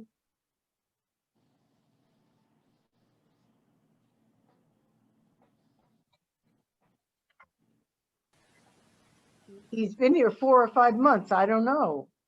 Well, nothing. He's not getting anything from that gang of dishwater dames at school, and if he is, he ought to be ashamed of himself. I can tell you that. What the hell is the matter? Hasn't he got a libido? Well, I don't know if you're proud of him. Proud of what? Well, he doesn't drink. He doesn't scoot around on a motorcycle, and he's no... Well, maybe he should. I told him he could have the car anytime he wanted. He hasn't asked for it once. Well, whenever are you not using it? Plenty is the answer to that. Plenty. You also told him you'd get him a new Aston, and he hasn't seen that. On your damn life until he shows some interest. What, am I gonna get a car to rust in the driveway? Took him out to the damn lot, looked around mildly, came back saying he liked them all and started taking a bus to school. What the hell? Well, I don't want to argue. When would I have time? That's what I said, Alan. Still, I can't see if it's any of his business anyway, good God. I told him he didn't have a detective on your tail. How did he know? Tail is funny, oh well. When I was his age, I knew the score all around. I'm not gonna break him in like a hunting dog, stick a quail in his mouth and have him spit it out until I can teach him what it is. He isn't stupid. What kind of a man doesn't know where the hunt is, huh? I don't want to tell you. It just isn't living. Life is for living, Ronnie.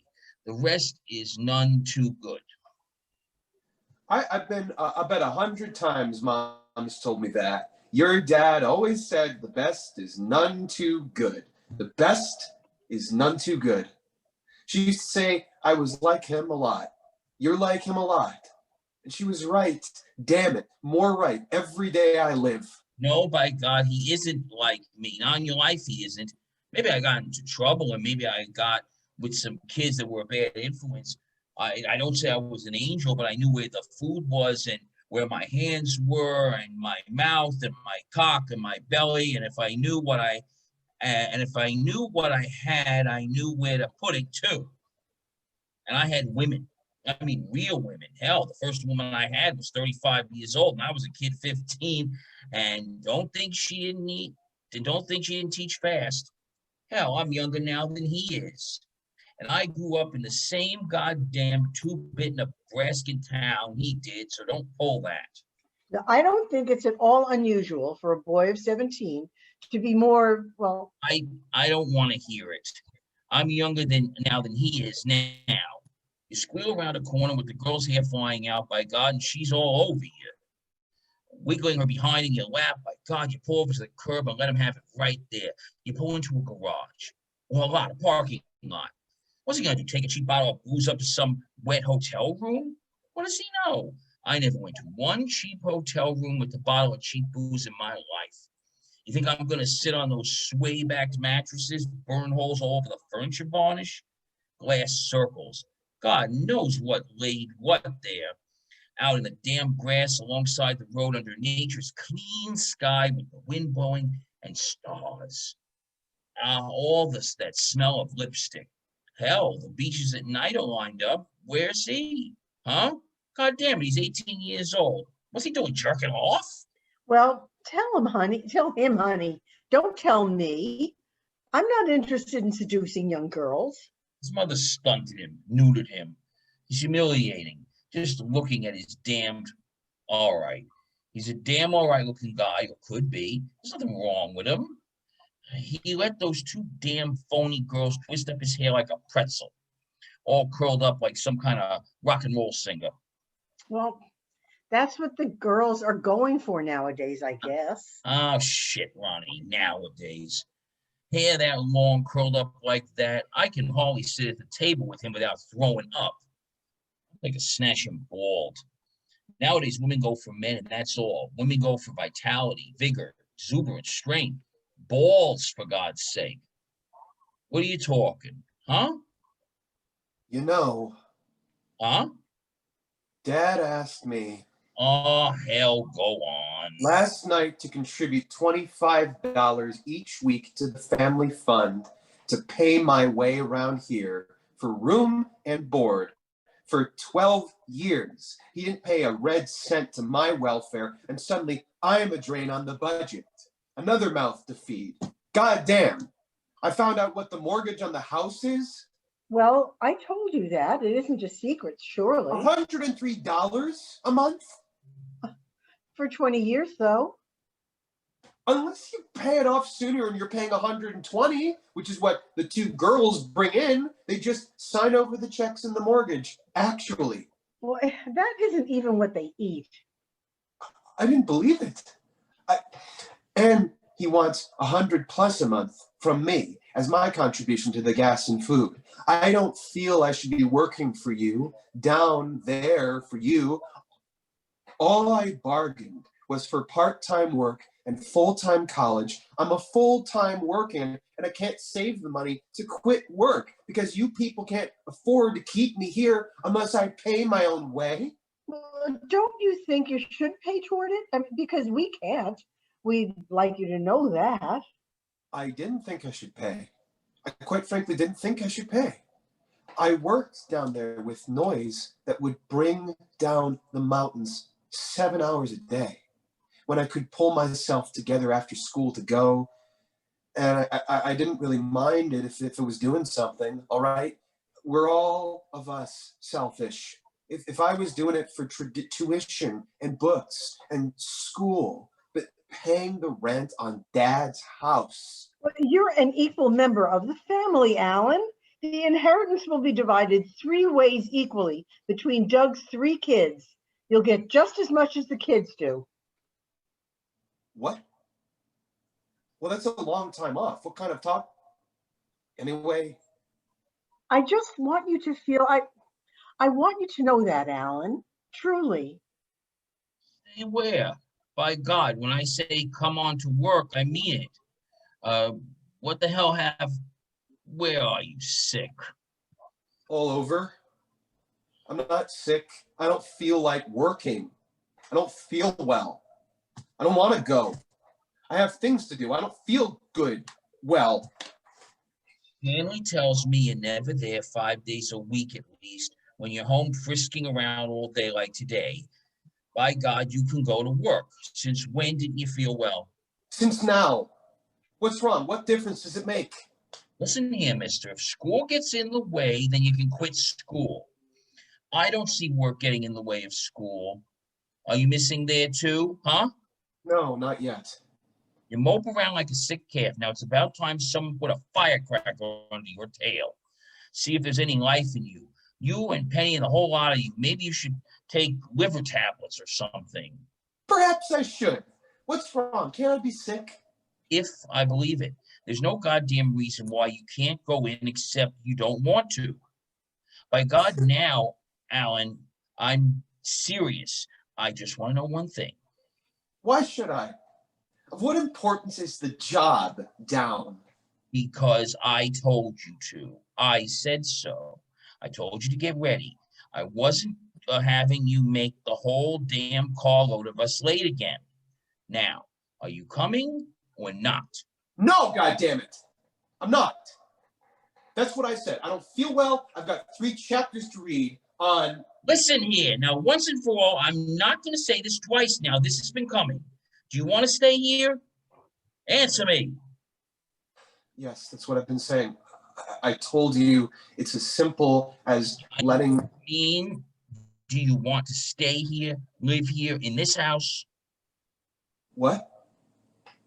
I guess so. Yes, what? Yes, of course I do. And by God, if you do, by God, if you do, you better know this is my home. And I say here, I call the shots here. And when what I say goes, mister, and those that don't like it can find a roof over their heads somewhere else. And you better be for learning that fast because I don't take any shit. None. I know that. None, mister. Not from you or anybody else, huh? And you better be learning that fast. My whole body, hell, I can't do what was pounding. Well, he left.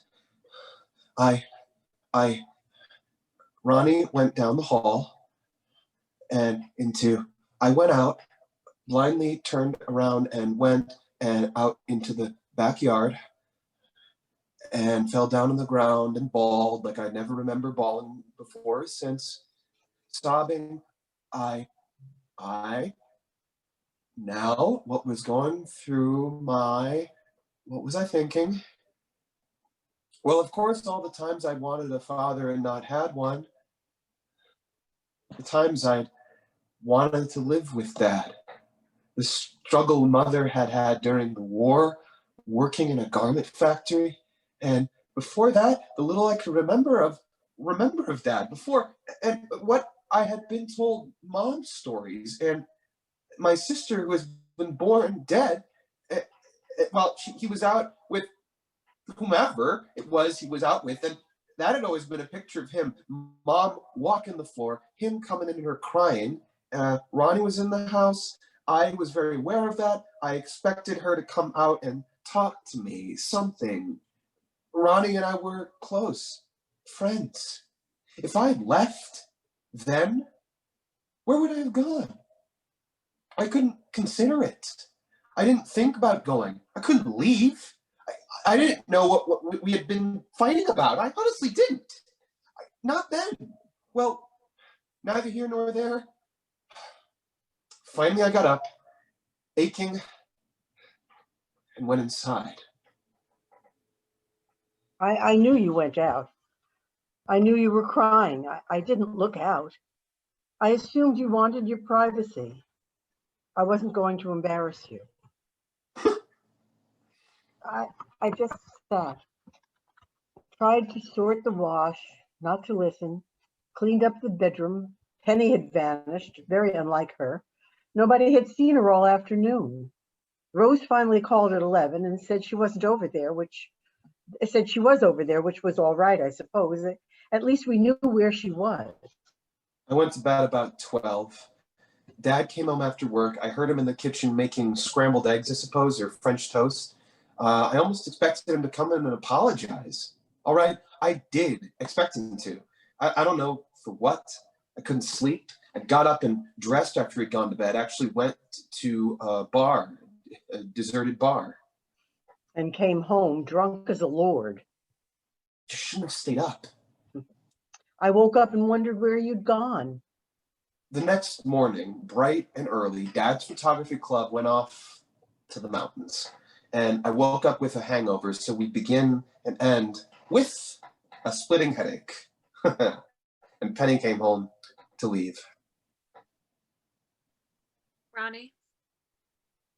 Ronnie, What, Pen? could I talk to you alone? How come you stayed with Rose, Penny, all when you decide to leave like that? We were worried about you. I can't stay here. I love you very much, but I'll go live with Rose. I've already asked them and they said it was all right. I didn't tell them why. I wouldn't tell them then. What's wrong, Penny? You know you with Rose. Penny, that's stupid. With her mother. I can live with her mother. She can take me. Ronnie, yesterday afternoon, with Doug, we were in the dark room. We were just standing there and, like always, working. And he put his arm around me and he started talking to me about how I like to help him and about how good a foster father he'd been to me and what a good relationship we had, and he kissed my cheek. I didn't know what to do. I thought of once when I was about 14, a man tried to put his hand in my lap in a movie once. I felt the same way, and he put his hand up under my shirt on my stomach and tried to turn me around and kiss my mouth with his mustache on my cheek, and I pulled away and went out. Well, don't cry. You're okay, aren't you? I want to leave here. Well, I don't blame you, honey. But you don't have to do that. My God, the sky didn't win any, Penny. What will he do? I can't look him in the face, Ronnie. I'm gonna pack now because I don't want to sleep here. You can tell the authorities that I'm still here if you want to, and they won't know the difference. They never care anyway. I don't want to tell them why. Oh, Penny, stop being so much. It's all too pathetic. I mean, damn it. It's just stupid. I mean, Penny, for God's sake. I mean, look at her. She hasn't a single quality anyone would go for unless you happen to really desire pure virginity in the abstract. I mean, I know her qualities, but you couldn't expect Doug to see them. Ronnie, I don't want to leave. Well, I said you didn't have to. I hate Rose. She's fat and stupid and she talks too much and I hate her and her boyfriends. They all have beards and... Oh, all right. Do cry if you want to. Go on. It's absurd. Don't be silly. What's wrong with Penny? Come on, Buster. What's wrong? Where do you want me to start? Jack, honey, go outside. Come on, lover boy. Why did he do that? I don't know. You're not going to leave now, Penny. You don't have to see him if you don't want to. It's only 6 months, Penny. Don't be silly. Why did you tell him? You knew what he'd say. You're very bright. Why the hell did you tell him, Ronnie? Penny, I'd always known pretty much what to expect from Doug. I wasn't worried about him being brought up for rape charges by those girls he ogles over. Sublimation is a wonderful thing, as long as it works. But to make a creepy pass at Penny, it hadn't entered my mind. What was he trying to prove? Penny, and you wanted to crawl away. And do you think he wouldn't know why? Doug, if the heat gets too hot, we'll just pick up and leave you as Alan. Well, no, and I have 2 kids to think about. I'm sorry. Alan, are you okay? It's okay. Well, I wonder. It's just as well, really.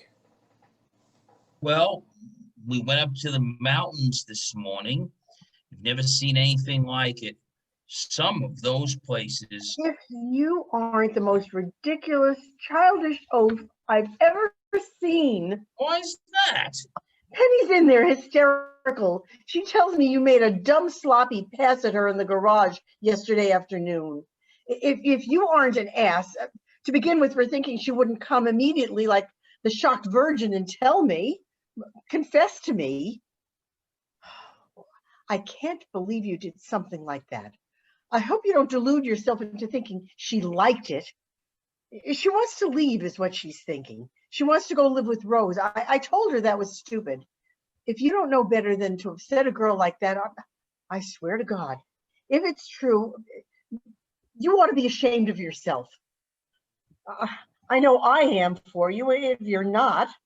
Or I would be, Doug, if it weren't all so laughable. Well, that ought to be it then. I think, He says so, right?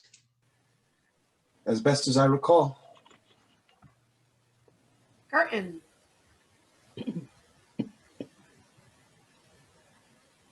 Yay. That's gotta be a hard play to stage. Mhm. For another act? Yep. Act Yeah. 3. Great, yes, that's all. Oh shit, sorry. Act 3, Alan comes forward. The stage is rather dark at the beginning, growing slowly and steadily lighter. Alan, honey, get up. Mount McGinty is on fire and the whole sky is... The greatest sight while I stayed in California was something that the Californians do fear. Their homes, many of them, and many of the nicer ones, range up into the brush and forests in the mountains. In the fall, when it's dry, even for here, bone dry, dead, fires light the sky. Mount McGinty and Otay in the distance burned. The sky was red. The mountains were ochre with dried grass and brush one day, and the night streaked with red fire, and the next morning black. Houses were destroyed, timber and game and the view. Along about this time, a poet of local fame at school, who had left the state a few years earlier, came back for a day or so. I've tried to remember what he wrote, but outside of a firm conviction that he was the most brilliant person I'd ever met, and wrote more perfectly than... skip it. I can't remember a word in any case, and that's odd. It was probably more lines about creepy ferns and creepy shadows for creepy creeps. I do know we spoke, that we walked up into the mountains that had burned around a landscape that looked like the moon, charred mesquite and ashes 6 inches deep. The brush, some of it, the fire had gone through so quickly, some of the brush stood like ashes on a cigarette, stood 3 feet high. The white negative of the brush exactly intact, and you touched it, and it disintegrated. And then to the woods that were saved to commune with what was left of nature. And after 3 afternoons of walking, I skipped 2 days of school to stay mostly in my room. And when I went back to the poet had left. He wasn't around. It is of pertinence only as a very ironic coincidence. Ronnie said about Mount Helix, just like I thought, there it is. Who knows what a person is made of? I promise not to tell you if you promise not to tell me. I left Nebraska to come to the promised land because I had to. I left because I had to. But this is the state I'm in, California. So much is true here, so much is open, so much is honest, and so much is impossible to admit. Even what I know is there, what I realize is there, in this state. It's a good enough state to be in. I want to thank the theater. Poor bitch. Right. Where else am I? Nowhere. You're always here, in my state, with all those possibilities. If only. Yes, I knew. If only is a good state. California. Not that it matters when you look at it from this distance. But that week, the week of the fire, I got engaged to Sonny. We will say briefly that the marriage didn't come off, and the following year, quite without me giving a damn, I became a highway statistic, and about as violently as one would have expected. My date for that particular night got rather too drunk, and like the idiot he was, drove us off. That's funny. It was funny then. Shot like a rocket off Inspiration Point. And landed in the valley below. Hours, actual hours later. And burst into flames. If you say so. Ronnie wrote me her second and last letter some time back. There should be something enormous, I should say. What an opportunity. I was very good that last year. No one knows. I know it doesn't seem like it, but I was so damn good. I'm not saying I'm sorry. God damn, I hate people who say they are sorry. Right? Once we were engaged, we didn't get along. Suffice it to say, without ruining the story, that something came up with which Sonny violently disagreed, and we told each other to fuck off. And your date for that particular evening, who drove you off a cliff? Was a clod. Forget it.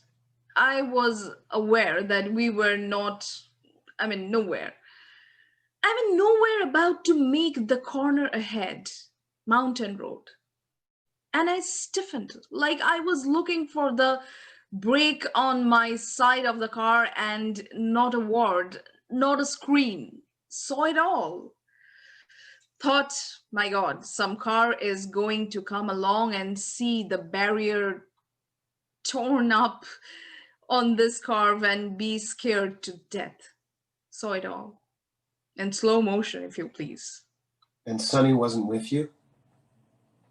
How do you mean, wasn't with me? Well, that shows what you know, doesn't it? No, Sonny was in downtown San Diego, right? Right, or so he said. At the time, there, Sonny was somewhere in San Diego, or so he said, getting drunk and listening to records at the time, which shows what he knows, doesn't it? You didn't know right away, did you? No, sometime. Ronnie wrote me.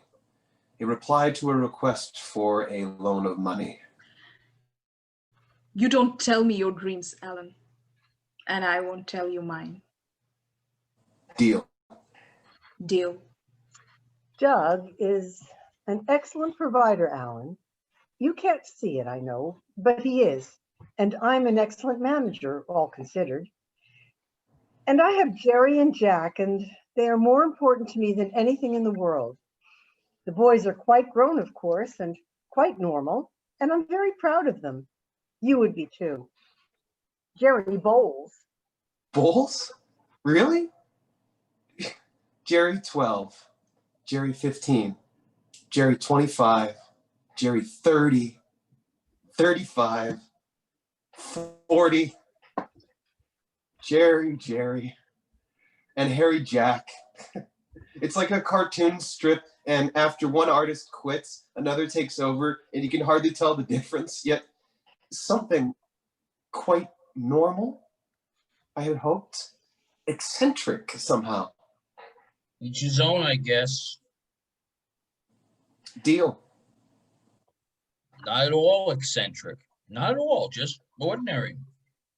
In an extraordinary sort of way. Deal. You were so drunk that night. I thought you'd faint right on the floor.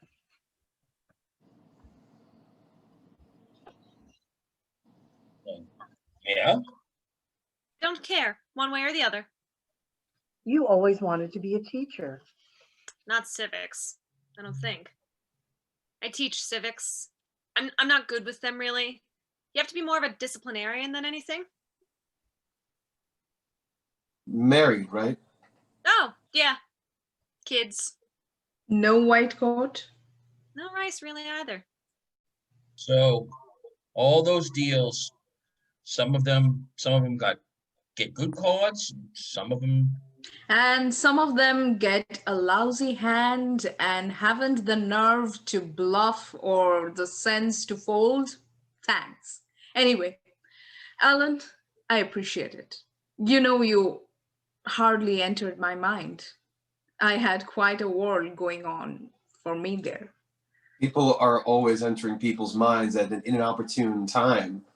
The least I could do. Walk right in, sit right down. Daddy, let your hair hang down. What are you on? I don't even know. I love Doug. Really. I never had a father that I remembered. I know, Penny. I didn't want to leave. You didn't have to leave. My God, the sky didn't fall in, Henny Penny. What will he do? I can't even look him in the face, Ronnie. God bless us, everyone. Yes, indeed, Carol. Deal. God bless us, everyone. I must have drunk about Come on. a keg of stale beer. I bet I really did. You know, California beer tastes just like slop. Right. No good at all. You shouldn't drink it. Now you tell me. Now, why don't you go off to bed and get some sleep now before you wake up the whole house? Even Carol's in bed already. You go on to bed. The bartender keeps sitting beers in front of me, and he knows I wasn't of age. I should report him for selling the beer to a minor. I don't even think he charged me for the last couple, though. Just as soon as I'd finished, there'd be another one like the Sermon on the Mount. Bread and fishes. He says we have a couple of girls, and I said, no, thank you. I just want to get very, Stoned. I haven't been stoned since I left Nebraska, haven't I, you know? I know. And he said, don't get sick. It's going to be a scorcher tomorrow. He was from Kansas. There's no such thing as a native Californian. I thought you wanted me to go on, and now you're talking. Did I make any sense? Very little sense. I was so dizzy, I couldn't even see the room. And go on. Okay. Go on to bed. It'll be a good day tomorrow. And tomorrow came, and the Kansan was closer.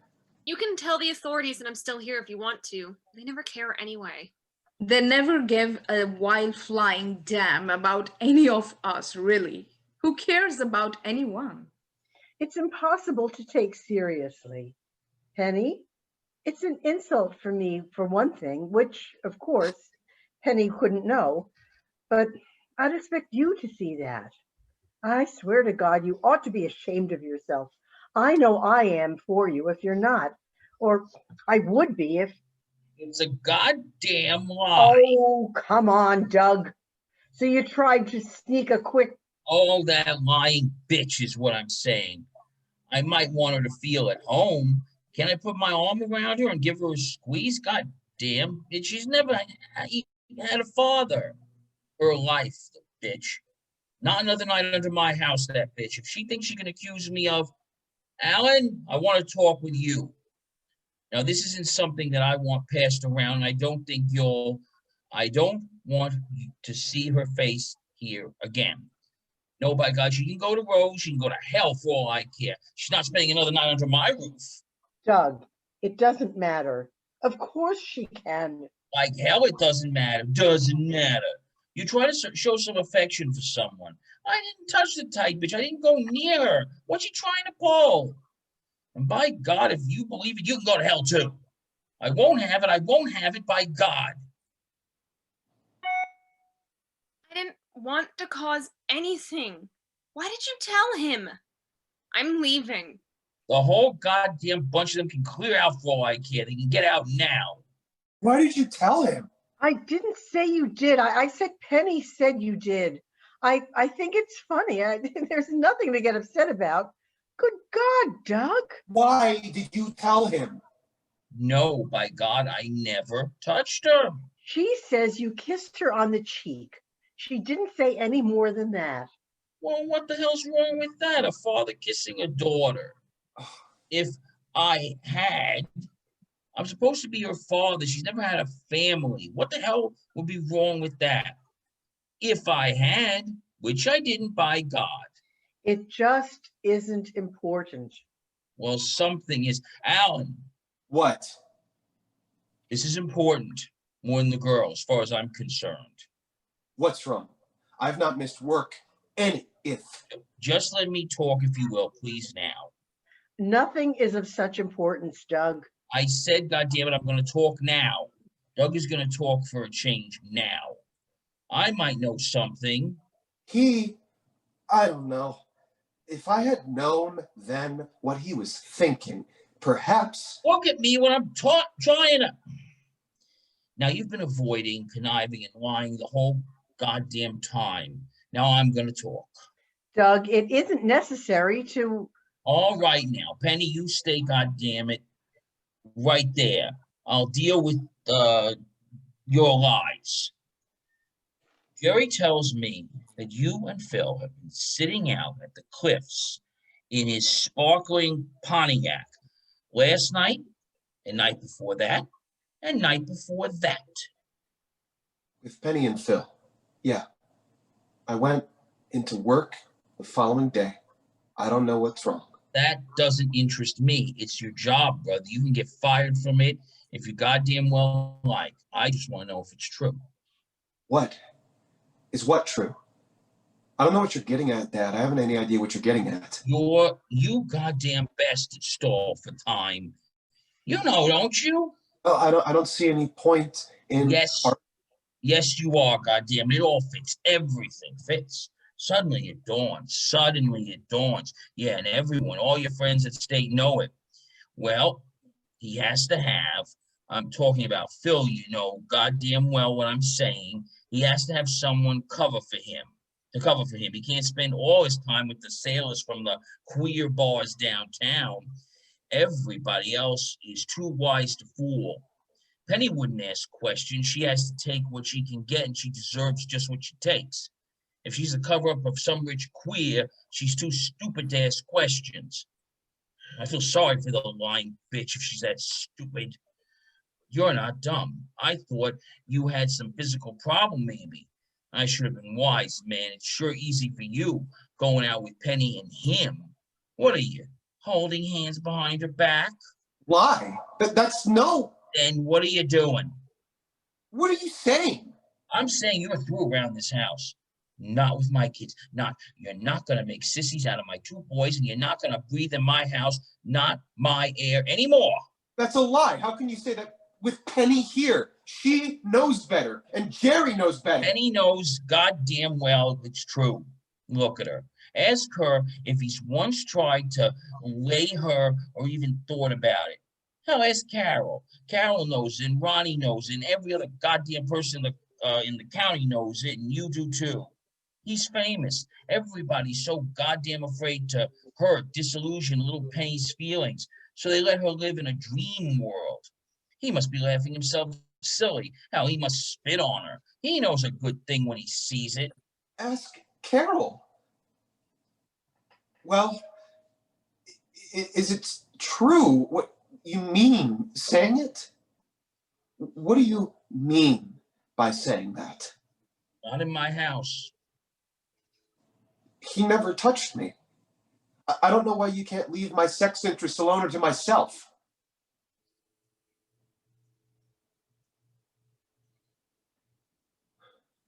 What do you mean? What are you doing? You're muted. You're muted. You're muted. What? Oh, no, Yeah. I'm not. And No, now, no. yeah. Okay. Am I okay? Can you hear me now? Yeah. Yes. Everyone hear me? Okay, I'm going to start Yeah. from the beginning of that. I'm telling you to go back to where you came from. We don't need you here. It's been disturbing since you came. Now you take your little imitation leather suitcase in there and your record player and everything you've touched in this goddamn house and pack them up into a little...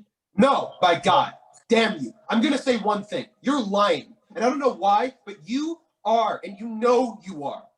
I'm no good at this. Well, if you think I am lying... You see, that's all I know. What you are not. You're not. You're nothing. You think the best is none too good. You don't have any idea at all about me, at all about the best. You'll never see it. And all your lies prove that. Get out.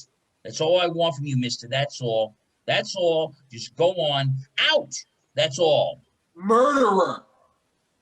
Murderer. I had a sister and you killed her. Killed your own daughter trying to be a man, whoring. And if that's what you want me to be like, and Jerry to be like, and all of us, then I may have the satisfaction. That's a lie.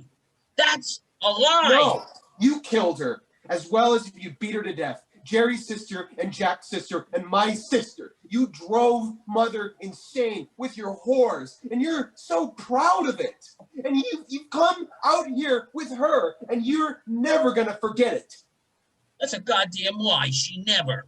She was born a bloody dead mass, not even human, thrown in the trash to burn. And you did it. You know it. Okay. You have no idea what that did to me. No idea. You'll never know as long as you live. You couldn't. You'll never, by God, have a kid to know what it's like. Now, you get your things in there. You get out of here in half an hour. I don't care where you go. You just get out of my sight now. At the door of the bathroom, Carol reaches Penny. She tries to close the door, but Carol blocks it. They struggle with the bottle of pills. Carol comes in now. No, Penny! No, let me stop! Stop! The hell do you think you're doing? God damn it! Give them to me. Penny, Carol is still struggling. The pills fly from the bottle across the floor, scattering all of them. Some are in Penny's hand. Penny and Carol both go to their knees. Carol is trying to hold Penny's hands away from her mouth. Penny is trying to stuff the pills into her mouth, struggling. Stop it, Penny, stop it. Stop it. Give them to me. What are you trying to do? No, don't. Get away, Carol. Get away. No, let me, Carol. Don't. Penny, stop it. Did you take any? I don't think so. Please, please, let me. Ronnie gets a strong hold of Penny. Jack picks up several of the pills. Jack, stay away. Go out. Don't touch those. Jack, put those back. Throw them down. Everyone. Now. What are they? I don't know. What are they? Just never mind. It isn't important. They're aspirin. What are they, Carol? I said, never mind. It doesn't matter. Penny, baby, come on, honey. I said, God damn it, you tell me what they are. They are Meryl. Meryl, dope. What the goddamn hell do you think they are? And I don't give a shit. What? Ronnie slaps her across the face. Carol immediately slaps her back. Douglas arrives, slings Carol halfway across the stage. Take them. Take them all. Take them, every goddamn one. It's all right, Carol. Take care of her. I'm sorry. Let her take care of herself. Hey. Leave me alone. All of you. Just don't touch me. Don't touch me. Ronnie. Ronnie. I didn't know you had a sister who had been born dead, Alan. I'm very sorry. I don't know what to say. I shouldn't have said anything. I don't know what to do, Ron. Nothing he said is true. I can't leave you and Jack. What am I supposed to do? What am I supposed to do? I think you'd better go. Ronnie, Doug, I don't want to talk to you. I want to lie down. Where's Jerry? he's outside. I just want to lie down. Ronnie, baby, what could I do? Nothing, Doug. It's all right. Everything's going to be all right. Do you have to go? Yeah, I will. Really, forget it. It'll be all over. We're better off, Ronnie. I'm sure, Doug. I don't want to think about it. Alan, I want you to know, all those years, I know, Dad. Carol. It's all right, baby. Nothing matters.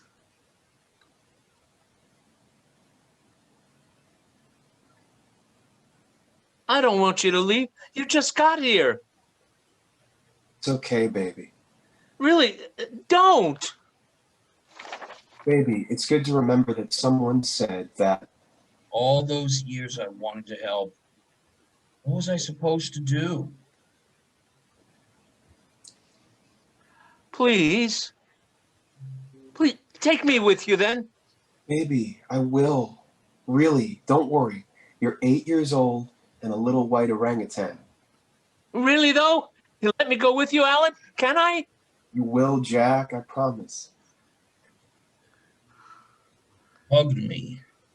By God, you can't. Pleased to meet you. I've heard a lot about you.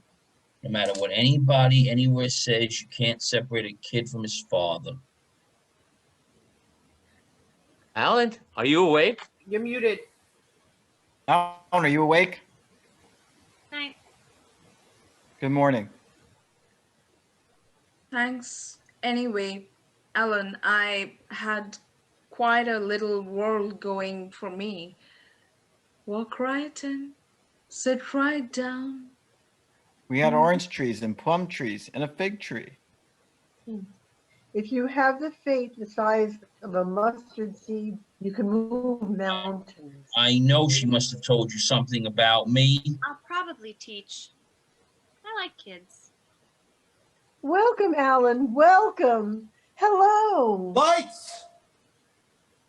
I Stage just lights, want. I'm sorry. Go ahead, Marilyn. stage lights bounce up bright and full. Everyone is still. Alan turns and walks out. They follow, urgently whispering. Douglas is the only voice we hear clearly. I just want you to understand, Alan. Alan. Alan. Alan. Stage returns to darkness before Alan can escape them. Curtain.